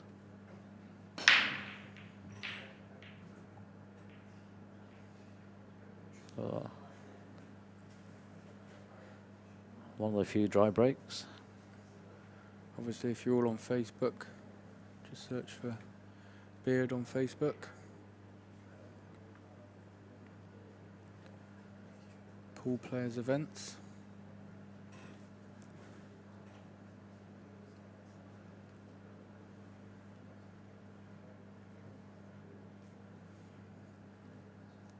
I think Mick's going to be taking his extension here. It's there's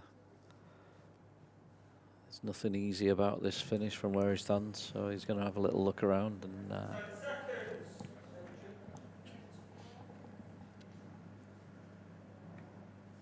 feels disappointed with his dry break, but he knows it's not left a gimme finish. That's a nice pot. Yeah, he's cued that nicely. I think he's got the roll into the middle and the plant, and I think he might play the plant to try and screw across to open his other red up. So this next couple of shots will probably determine this for him.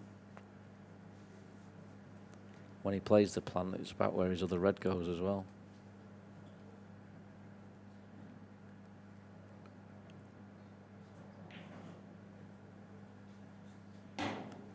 His angle looks good. Just screw the white across, open up that red and yellow. Now will the red turn out that he's going to hit first? If that's still in play after this shot, I think he'll get the finish.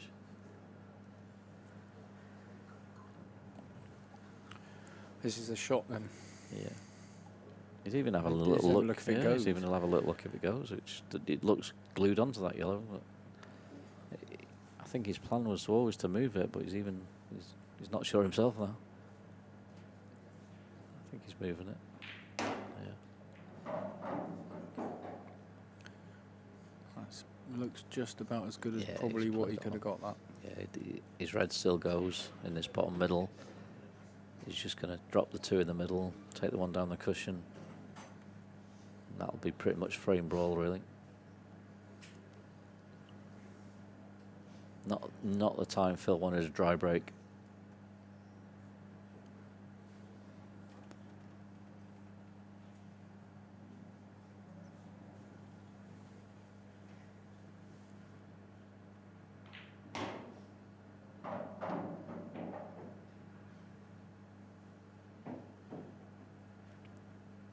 Yeah, I think from that angle he's going to have to screw it out past the yellow and just leave it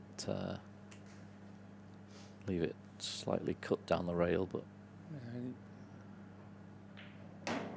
Mick. Oh, Mick. I think he wanted to probably finish the other side of that red, really, didn't he? He needed to dig into it, and he's just sort of he's played it. He played it more centre white, and he's not got the angle he needed, and that's a match turner. That's definitely a match turner.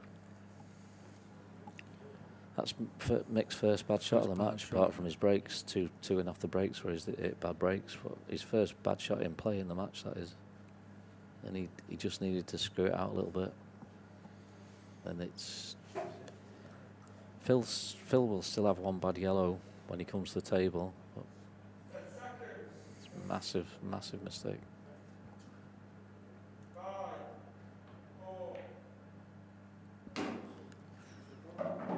I think that's not what he wanted. He wanted that over the pocket.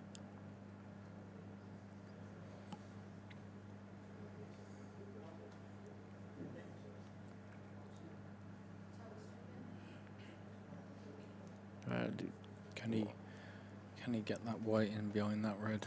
That's probably all he's really I think as long as he gets contact here, James, he's still in the frame. Because Phil's got a bad yellow. You've always got to watch the in-off. If you try and get too clever and try and pot it, it could go wrong, or open the pocket like he has done. Yeah. I'm not sure. Has Phil got an easy starter yellow? I'm not sure he has really. But I think Mick went all out for the pot there, but I think if he just rested on that, he was still probably favourite for the frame. Had to really keep that yellow. Yeah, covered. Yeah. He could actually play this one his closest to down the rail if he's no other shot. I was just going to say, then just leave the white where that yellow is, really. I think you'd probably try and top it through a little bit so you don't leave the shot to go across the table and pot it. If you just roll it up the cushion, top it through a bit. If it does drop, you've got the. He's got the. Options. I think I can get through to the one in the top right corner. That's Mick will be gutted about this. The shot, 2 shots previously, where he just didn't get the reaction.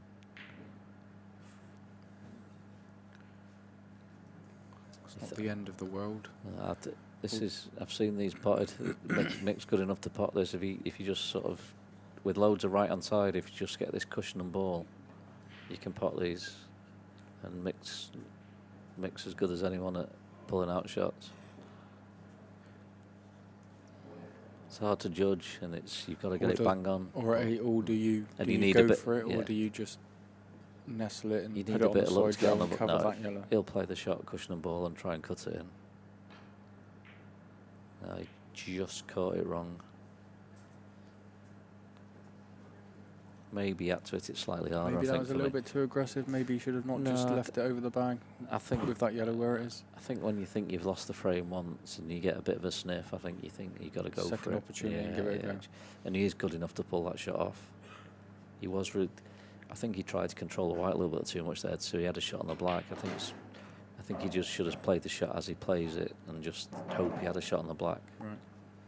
But it was definitely a gettable shot for Mick Hill. That he's good enough to play that shot. As well, of course he is, because he's one of the best players ever played the game. But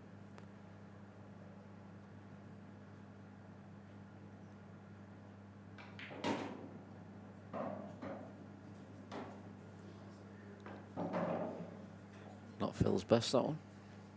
Left himself a little bit of work.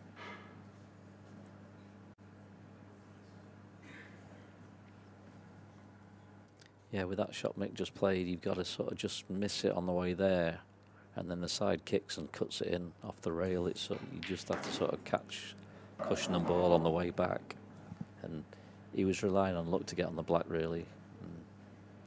Maybe I think he had to hit it a touch harder.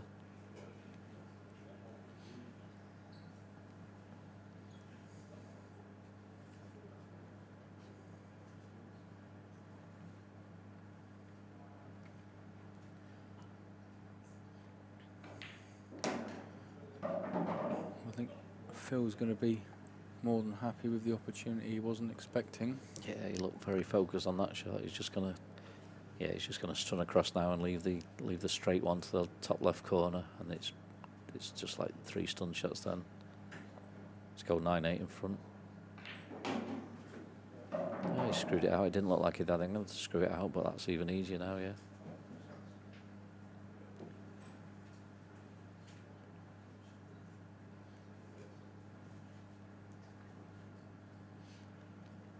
Mick's first mistake in the 17th frame, and it's cost him the lead.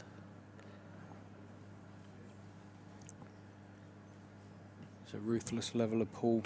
Just a bit.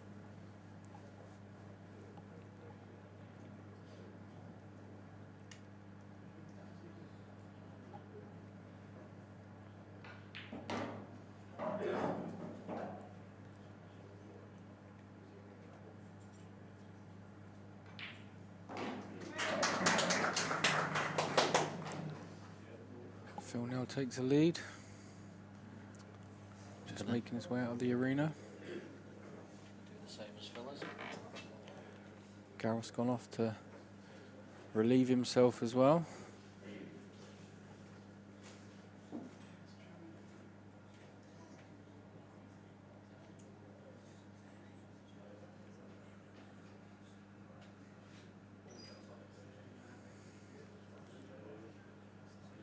Quick time for everybody else watching the stream.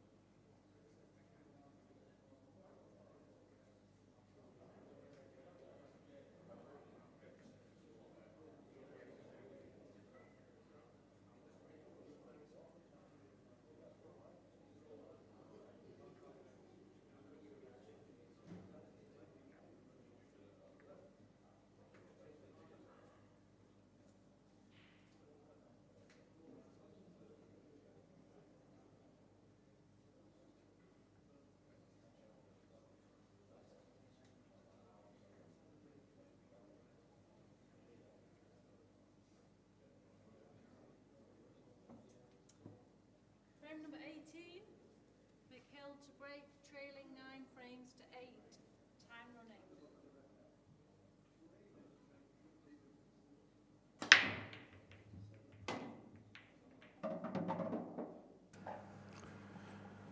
That was a quick break from Phil, back in and away we go again.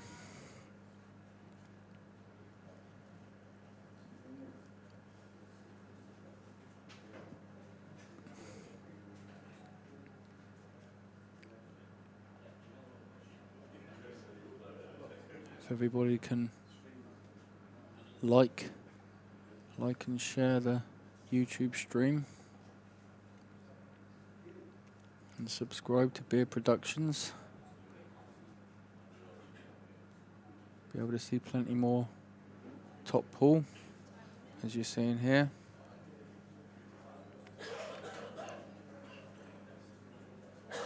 And like the Pool Players events page on Facebook.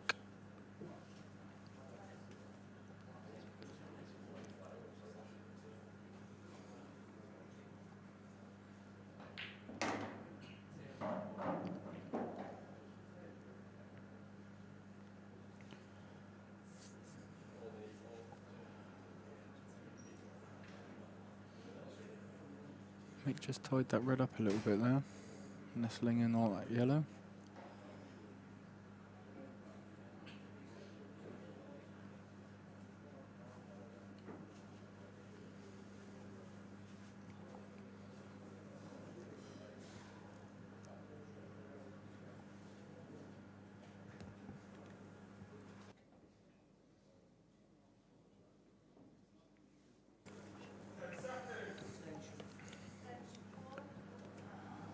think he's trying to cut this red and get it out now.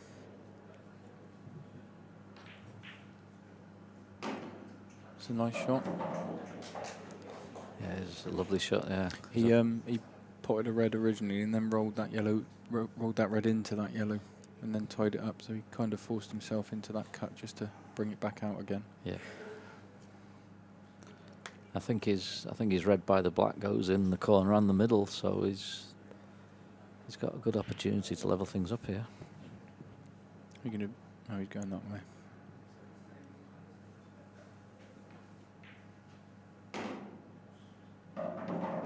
That's a nice shot. If he nudges this yellow out of the way, it opens that black up into this bottom left corner as well. Yeah, giving himself another option. It's just all about his positional shot then from the red over the pocket.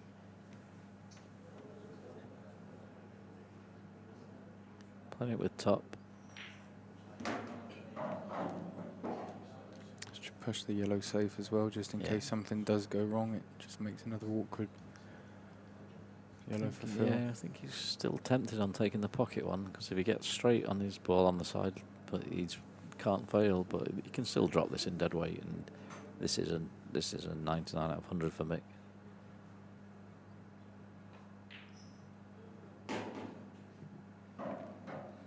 Cued it nicely.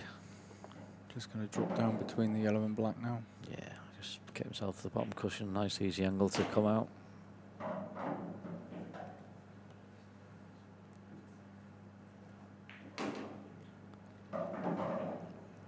Quick fire frame. Yeah, it's a lovely finish. He just had to do the right thing on his first few shots. Back to 9 all. After, best of 3. After his first sort of in-play error in the last frame, he's certainly got his head back together to break and dish there and get himself back on level terms. Because the frame before was his first couple of mistakes of the match, really. Apart from a couple of dodgy breaks. But, like you say, James, best of 3 now. It's just to get the chances now. It's all about the breaks now.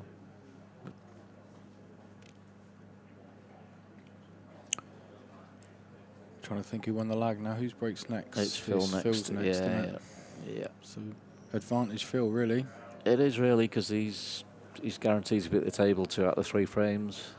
The way the balls are breaking, I don't know how many dry breaks we've had.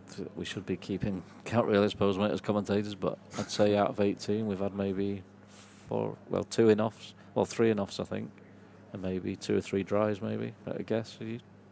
Something like that. It's not been too many. I know Mick had the 2 in-offs, and Phil's had an in-off, and maybe 2 or 3 dry breaks.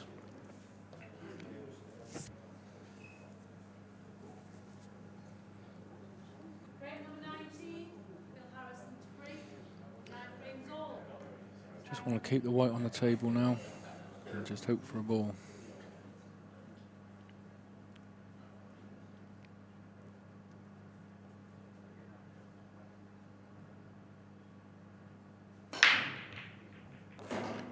Wow. That white was perilous. Heading it up was a bit that way, perilously close, and Mick's pulling the face, and Phil's just focused on what he's doing. A lot of people would have apologised there, but Phil's just like, oh no. Mick would have been sat right behind that white ball as it was heading up there. I think his red goes to the bottom corner as well, so as long as he gets a first red, the finish is pretty basic. As long as he plays his first shot well. The red that's sort of in amongst the 2 yellows just below the black, it goes in. He's just got to control his first shot.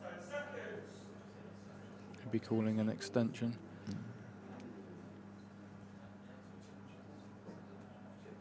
If that red just below the yellow on the line goes, that makes his life a lot easier. I thought he had to cut the one into the right. If this one goes, it makes his life a lot easier, that going. It's just a black pocket, I think the black goes to both middles, doesn't it? It goes to probably the... It definitely goes to both middles. I don't know if it goes onto the the left-hand bottom pocket? I think it probably does. Yeah, it probably does. I think the way he's going to go about this finish, I think he'll want to take it to the right middle. I think that'll be his plan. He'll want to just come down and stun this red in to go in the, or possibly even the left middle. You've got loads of options for that black, to be fair. So you'll be looking at the top left red, then the top right red. Yeah, it could come down for the red in the middle. Get reasonably straight on the one in the middle. Bottom right. Just to roll down, yeah. It's all about this next shot, really. If he gets this shot right, it's pretty basic.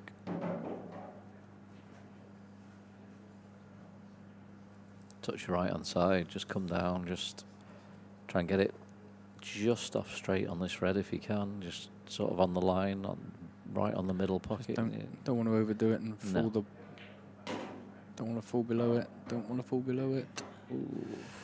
I think he's probably right. He's all right. I think he can just pinch the pocket a little bit and he'll just put it to the right hand side of the pocket and just take his white to the left rather than just off straight, and he'll definitely be on the red. He didn't need to go too much more than that. Yeah, another inch there. He was struggling a bit.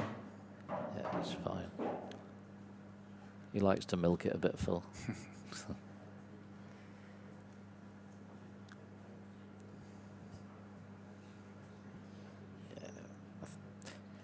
He'll probably just try and screw this back. Screw into the yellow and then black in the middle. I don't know if he'll bring the yellow into play. I think he'll just screw it, and if he underscrews it, he'll just take the black long. I mean, he could run into the yellow and take the black long into the bottom left corner as you look. It depends on the angle. I'm not too sure of the angle.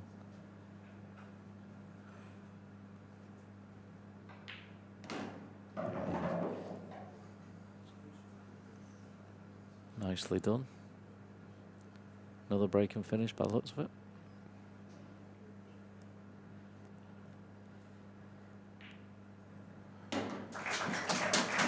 I think Mick's going to be hoping for the same. Yeah.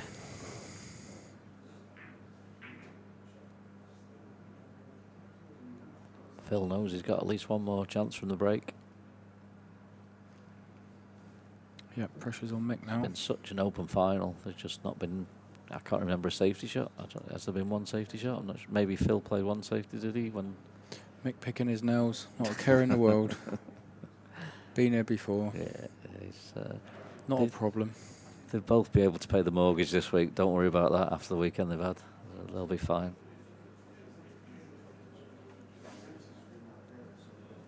I'm sure they both had a good, especially Phil after he lost his first match on Friday. He'll be more than happy with his weekend's work.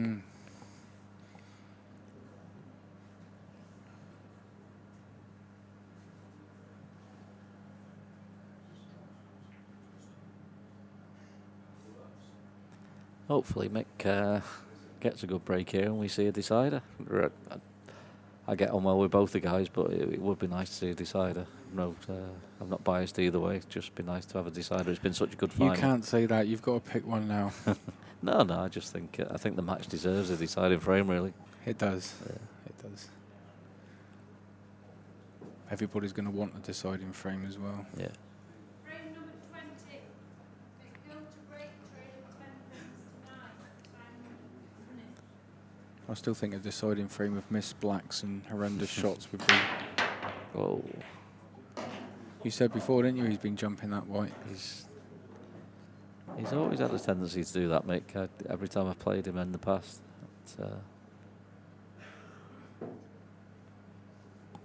Does the red near the yellow and just behind the borderline go? If it does, he is on a finish.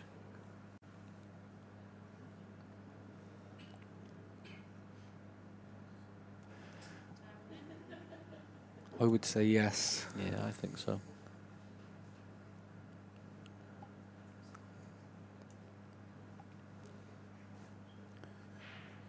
Should be able to get on it now if he wants to. I think he'll just stun this and take the one next to it. Yeah, it's a little bit short.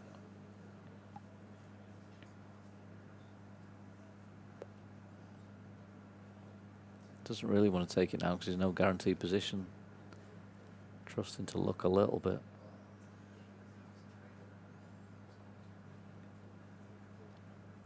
Yeah, it definitely goes. He's not, no worries about moving that. Oh, he's judged that lovely. Controlled that well, didn't he? Perfect.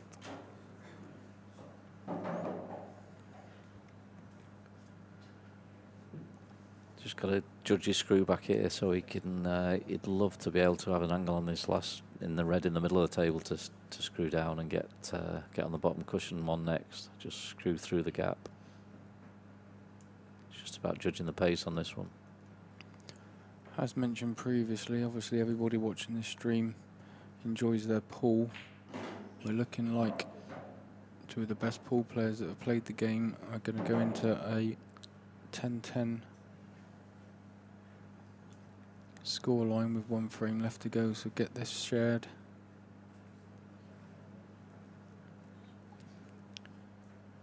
Get your YouTube links shared all over the place.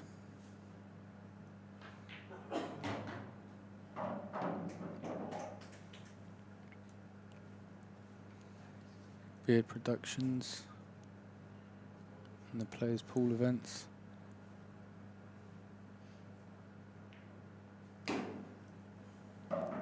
Yeah, just pinch the pocket there a little bit to hold the white. Just roll this through. Get the white nicely straight enough as he can on the black. And we're a 10 apiece.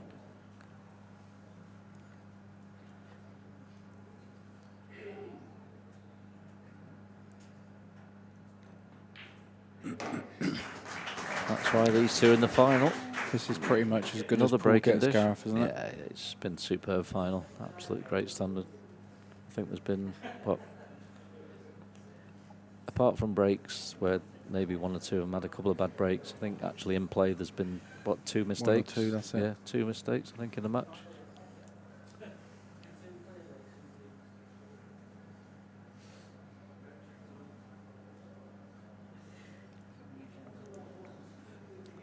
Mick will be like, please give me a shot. Phil will be like, please give me a ball off the break. Yeah, that's how this game works in the decider.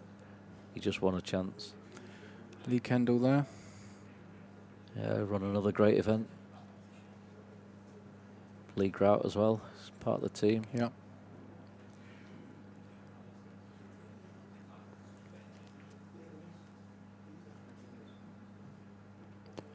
Do you think he's going to pot a ball, Jay? Do I think he's going to pot a ball? I am going to say... You put me on the spot now. What's Paul Moulding think? Pass it on to you. Paul says yes. I'm going to say no then. That puts it back on to you. We're now 1-1, so it's down to you, Gareth. I think he'll pot a ball, but they'll go tricky for once. I think so you tried stitching me out, and now it's been passed over to you. I think we're going to have a messy frame for once. Out of 21 frames, the ball's going to go messy. It's going to be whites flying off the table. It's going to be a cluster of 5 or 6 balls on one side cushion.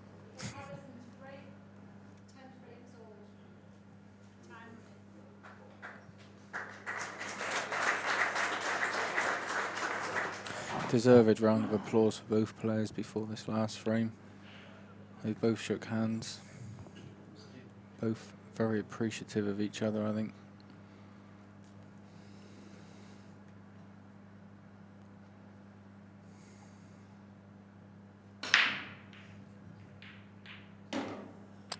He's got plenty. There's no clusters there, actually. Wow. Massive break. Massive. I think he'd have loved to have gone yellows if he was a bit straighter on that yellow to middle. If that, if that white was an inch or 2 this way. But he'd be more than happy to go for these reds.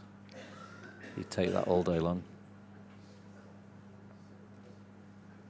He's just got the 3. He's got to get the right angle on the bottom 3 at the bottom end. It's all about that, really.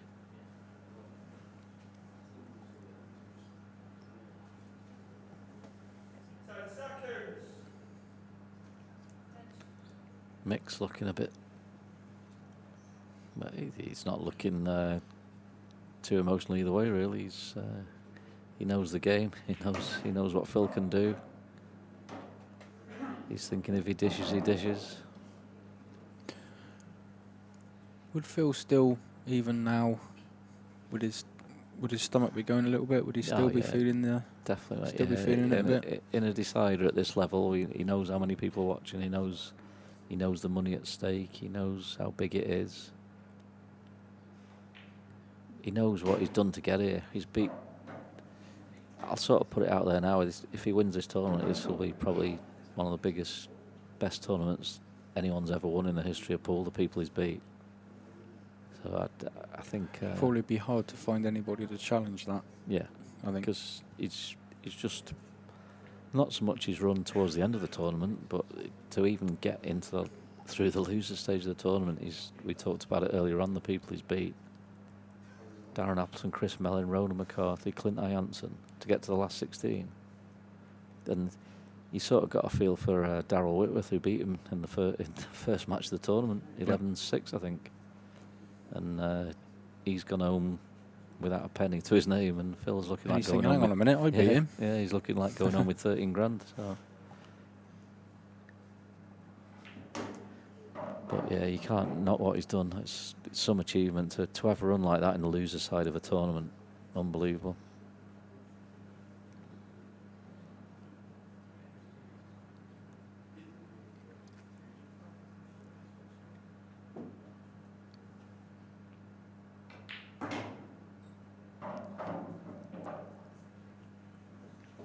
I think it'll like that slightly more off straight, but he should be fine. I think he'll just screw it back to hopefully where the white is now.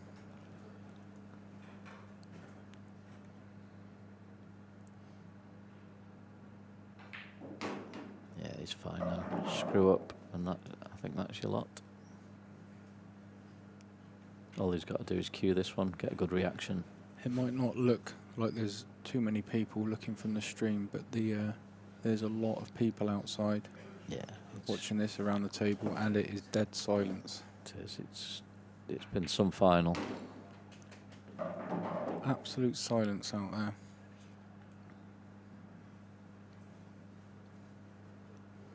I think he'll just check this back off the bottom cushion for the black in the left middle. And Mick's one mistake has cost him the match.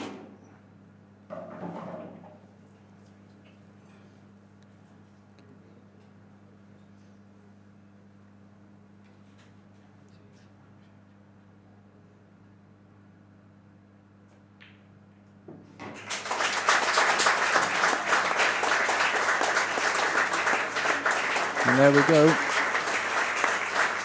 What a fantastic final.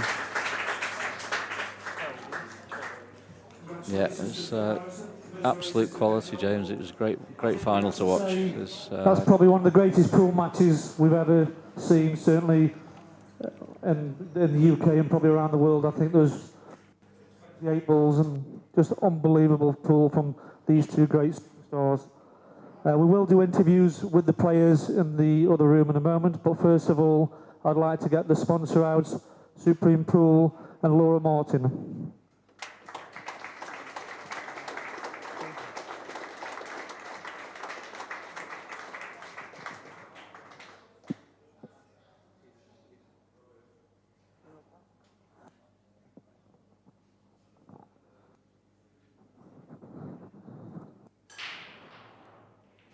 Okay, he's done it again. Phil Harrison won the Strachan Cup, the second event of the Supreme Pool Series, and now he's just played one of the greatest matches ever played. Phil Harrison, the Supreme Masters Champion 2018. Well done, Phil.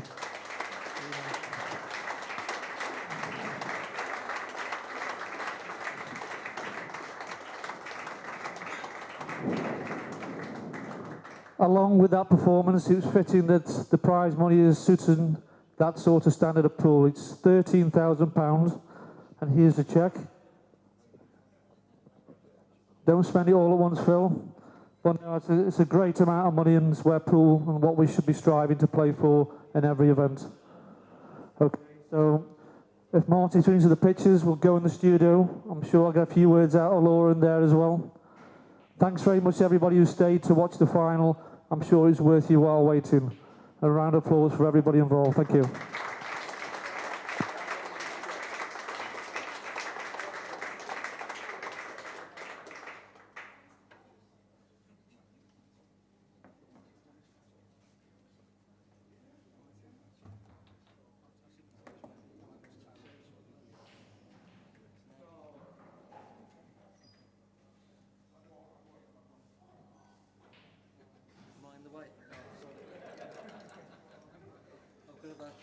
messages already.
Okay, that was a great final, guys. You must be proud of your performance. I know you haven't won, Mick, but there's nothing to be lost in a match like that where you've snookered yourself. That's probably the only mistake you've made in 21 frames. Yeah, I mean, kind of looking at it, when you play at this standard, we've played long enough to know that there's a bunch of people that are very, very, very elite. And I liken it a little bit to poker, to be honest with you. I think you break the balls, that's your kind of flop, if you like. Whatever the cards you've got to begin with is your skill level.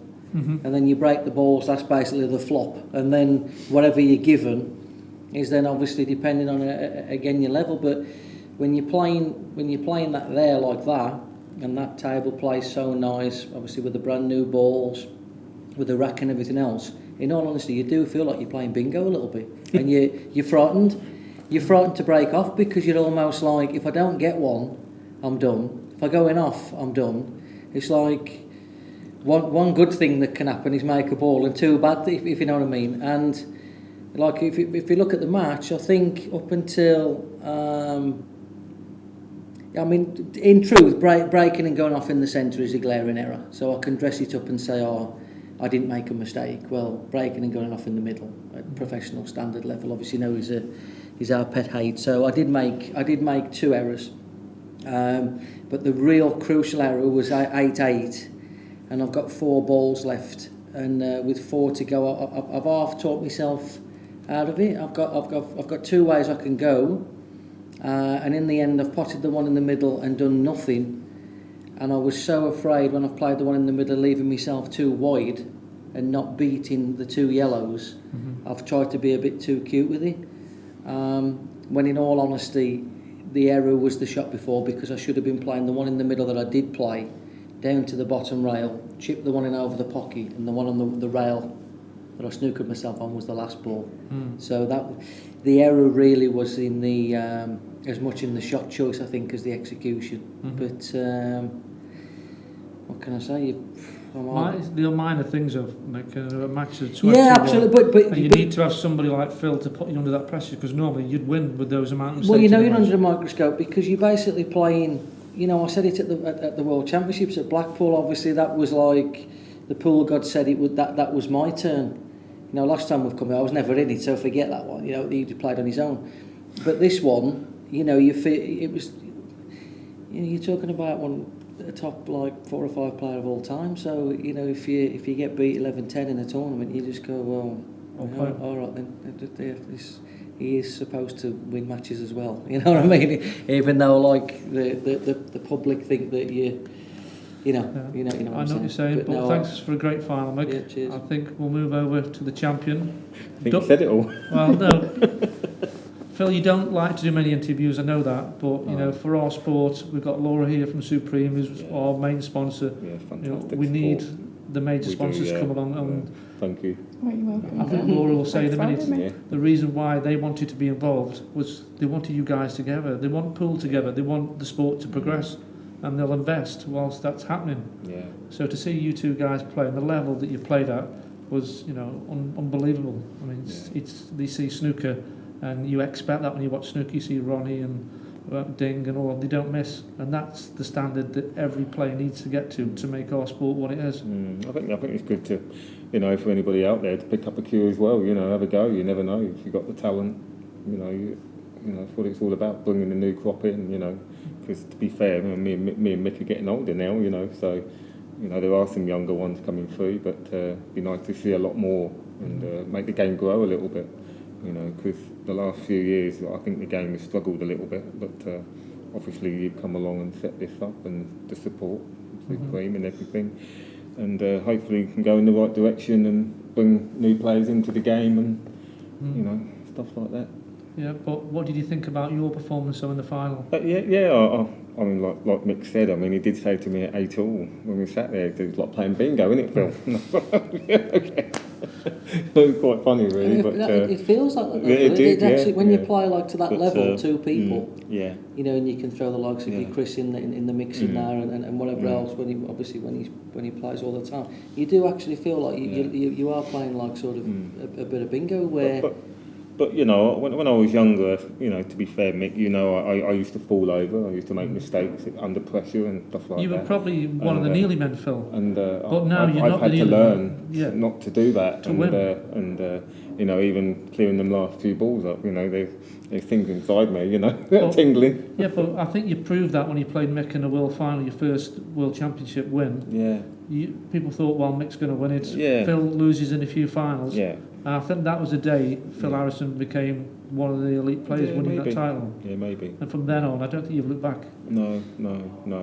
But I still enjoy playing as well, Lee. You know, I still like playing the best players. You would do when you win every time. Well, I like to play Mick, and you know, I like to play all the top players because, you know, they do test you to, you know, be fair to Mick. He'd give me a few thumpings over the park, so, you know, nice to get 1 or 2 back on him.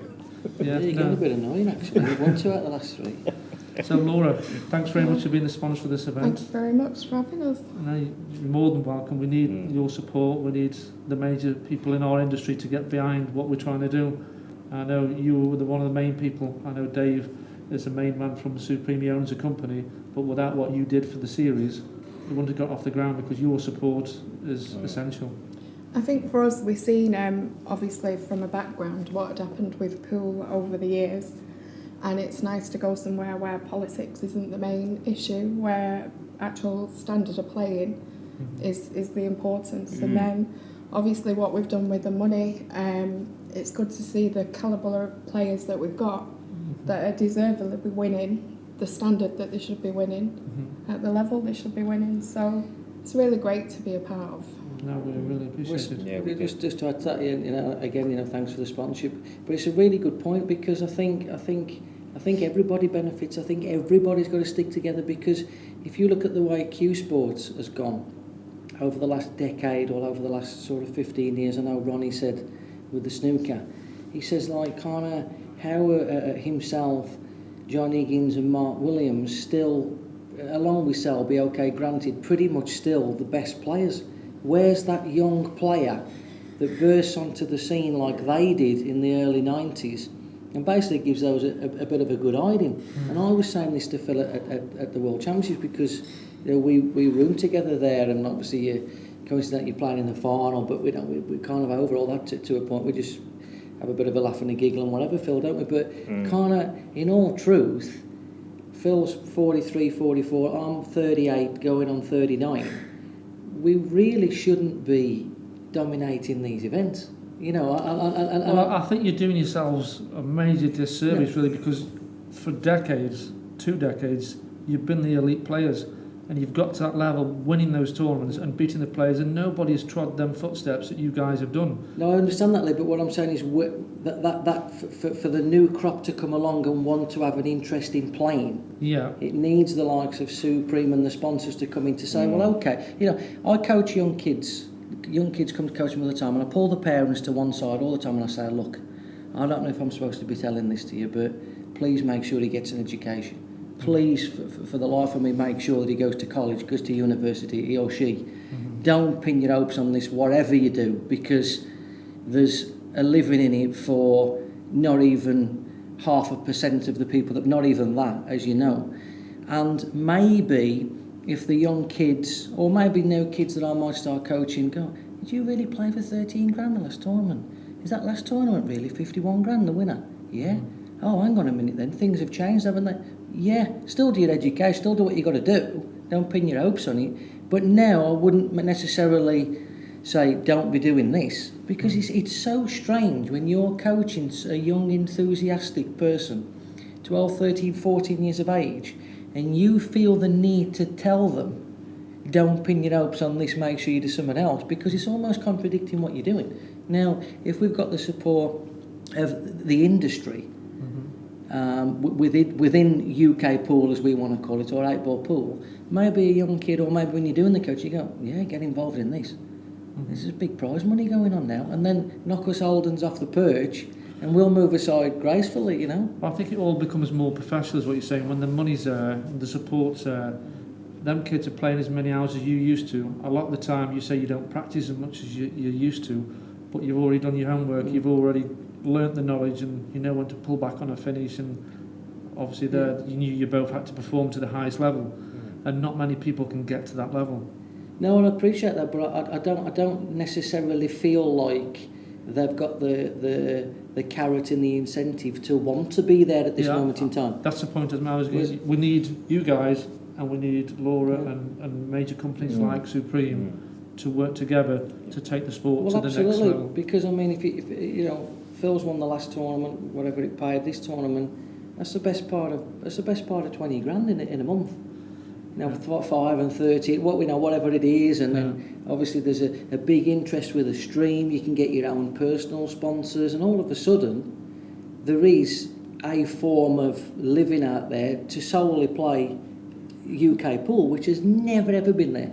We travelled the country for 10 years, sharing a car and playing for like £500 a winner, going to Jersey for £400 a winner, playing for England, and absolutely, you know, that was the background of pool really. And it does take some changing, and people's attitudes need to change. As long as we've got the right way to push forward, we have a chance. Yeah, absolutely, definitely. Well done, pal. Okay, well I think we'll wrap up. Thanks, Laura, for coming down. I really appreciate you coming down and spending your Sunday evening with us. Thank you very much. Phil's our champion, he says, Day. Well done, Phil. Taking home £13,000 the title. We'll be back again for the next Supreme Pool Series in a month's time.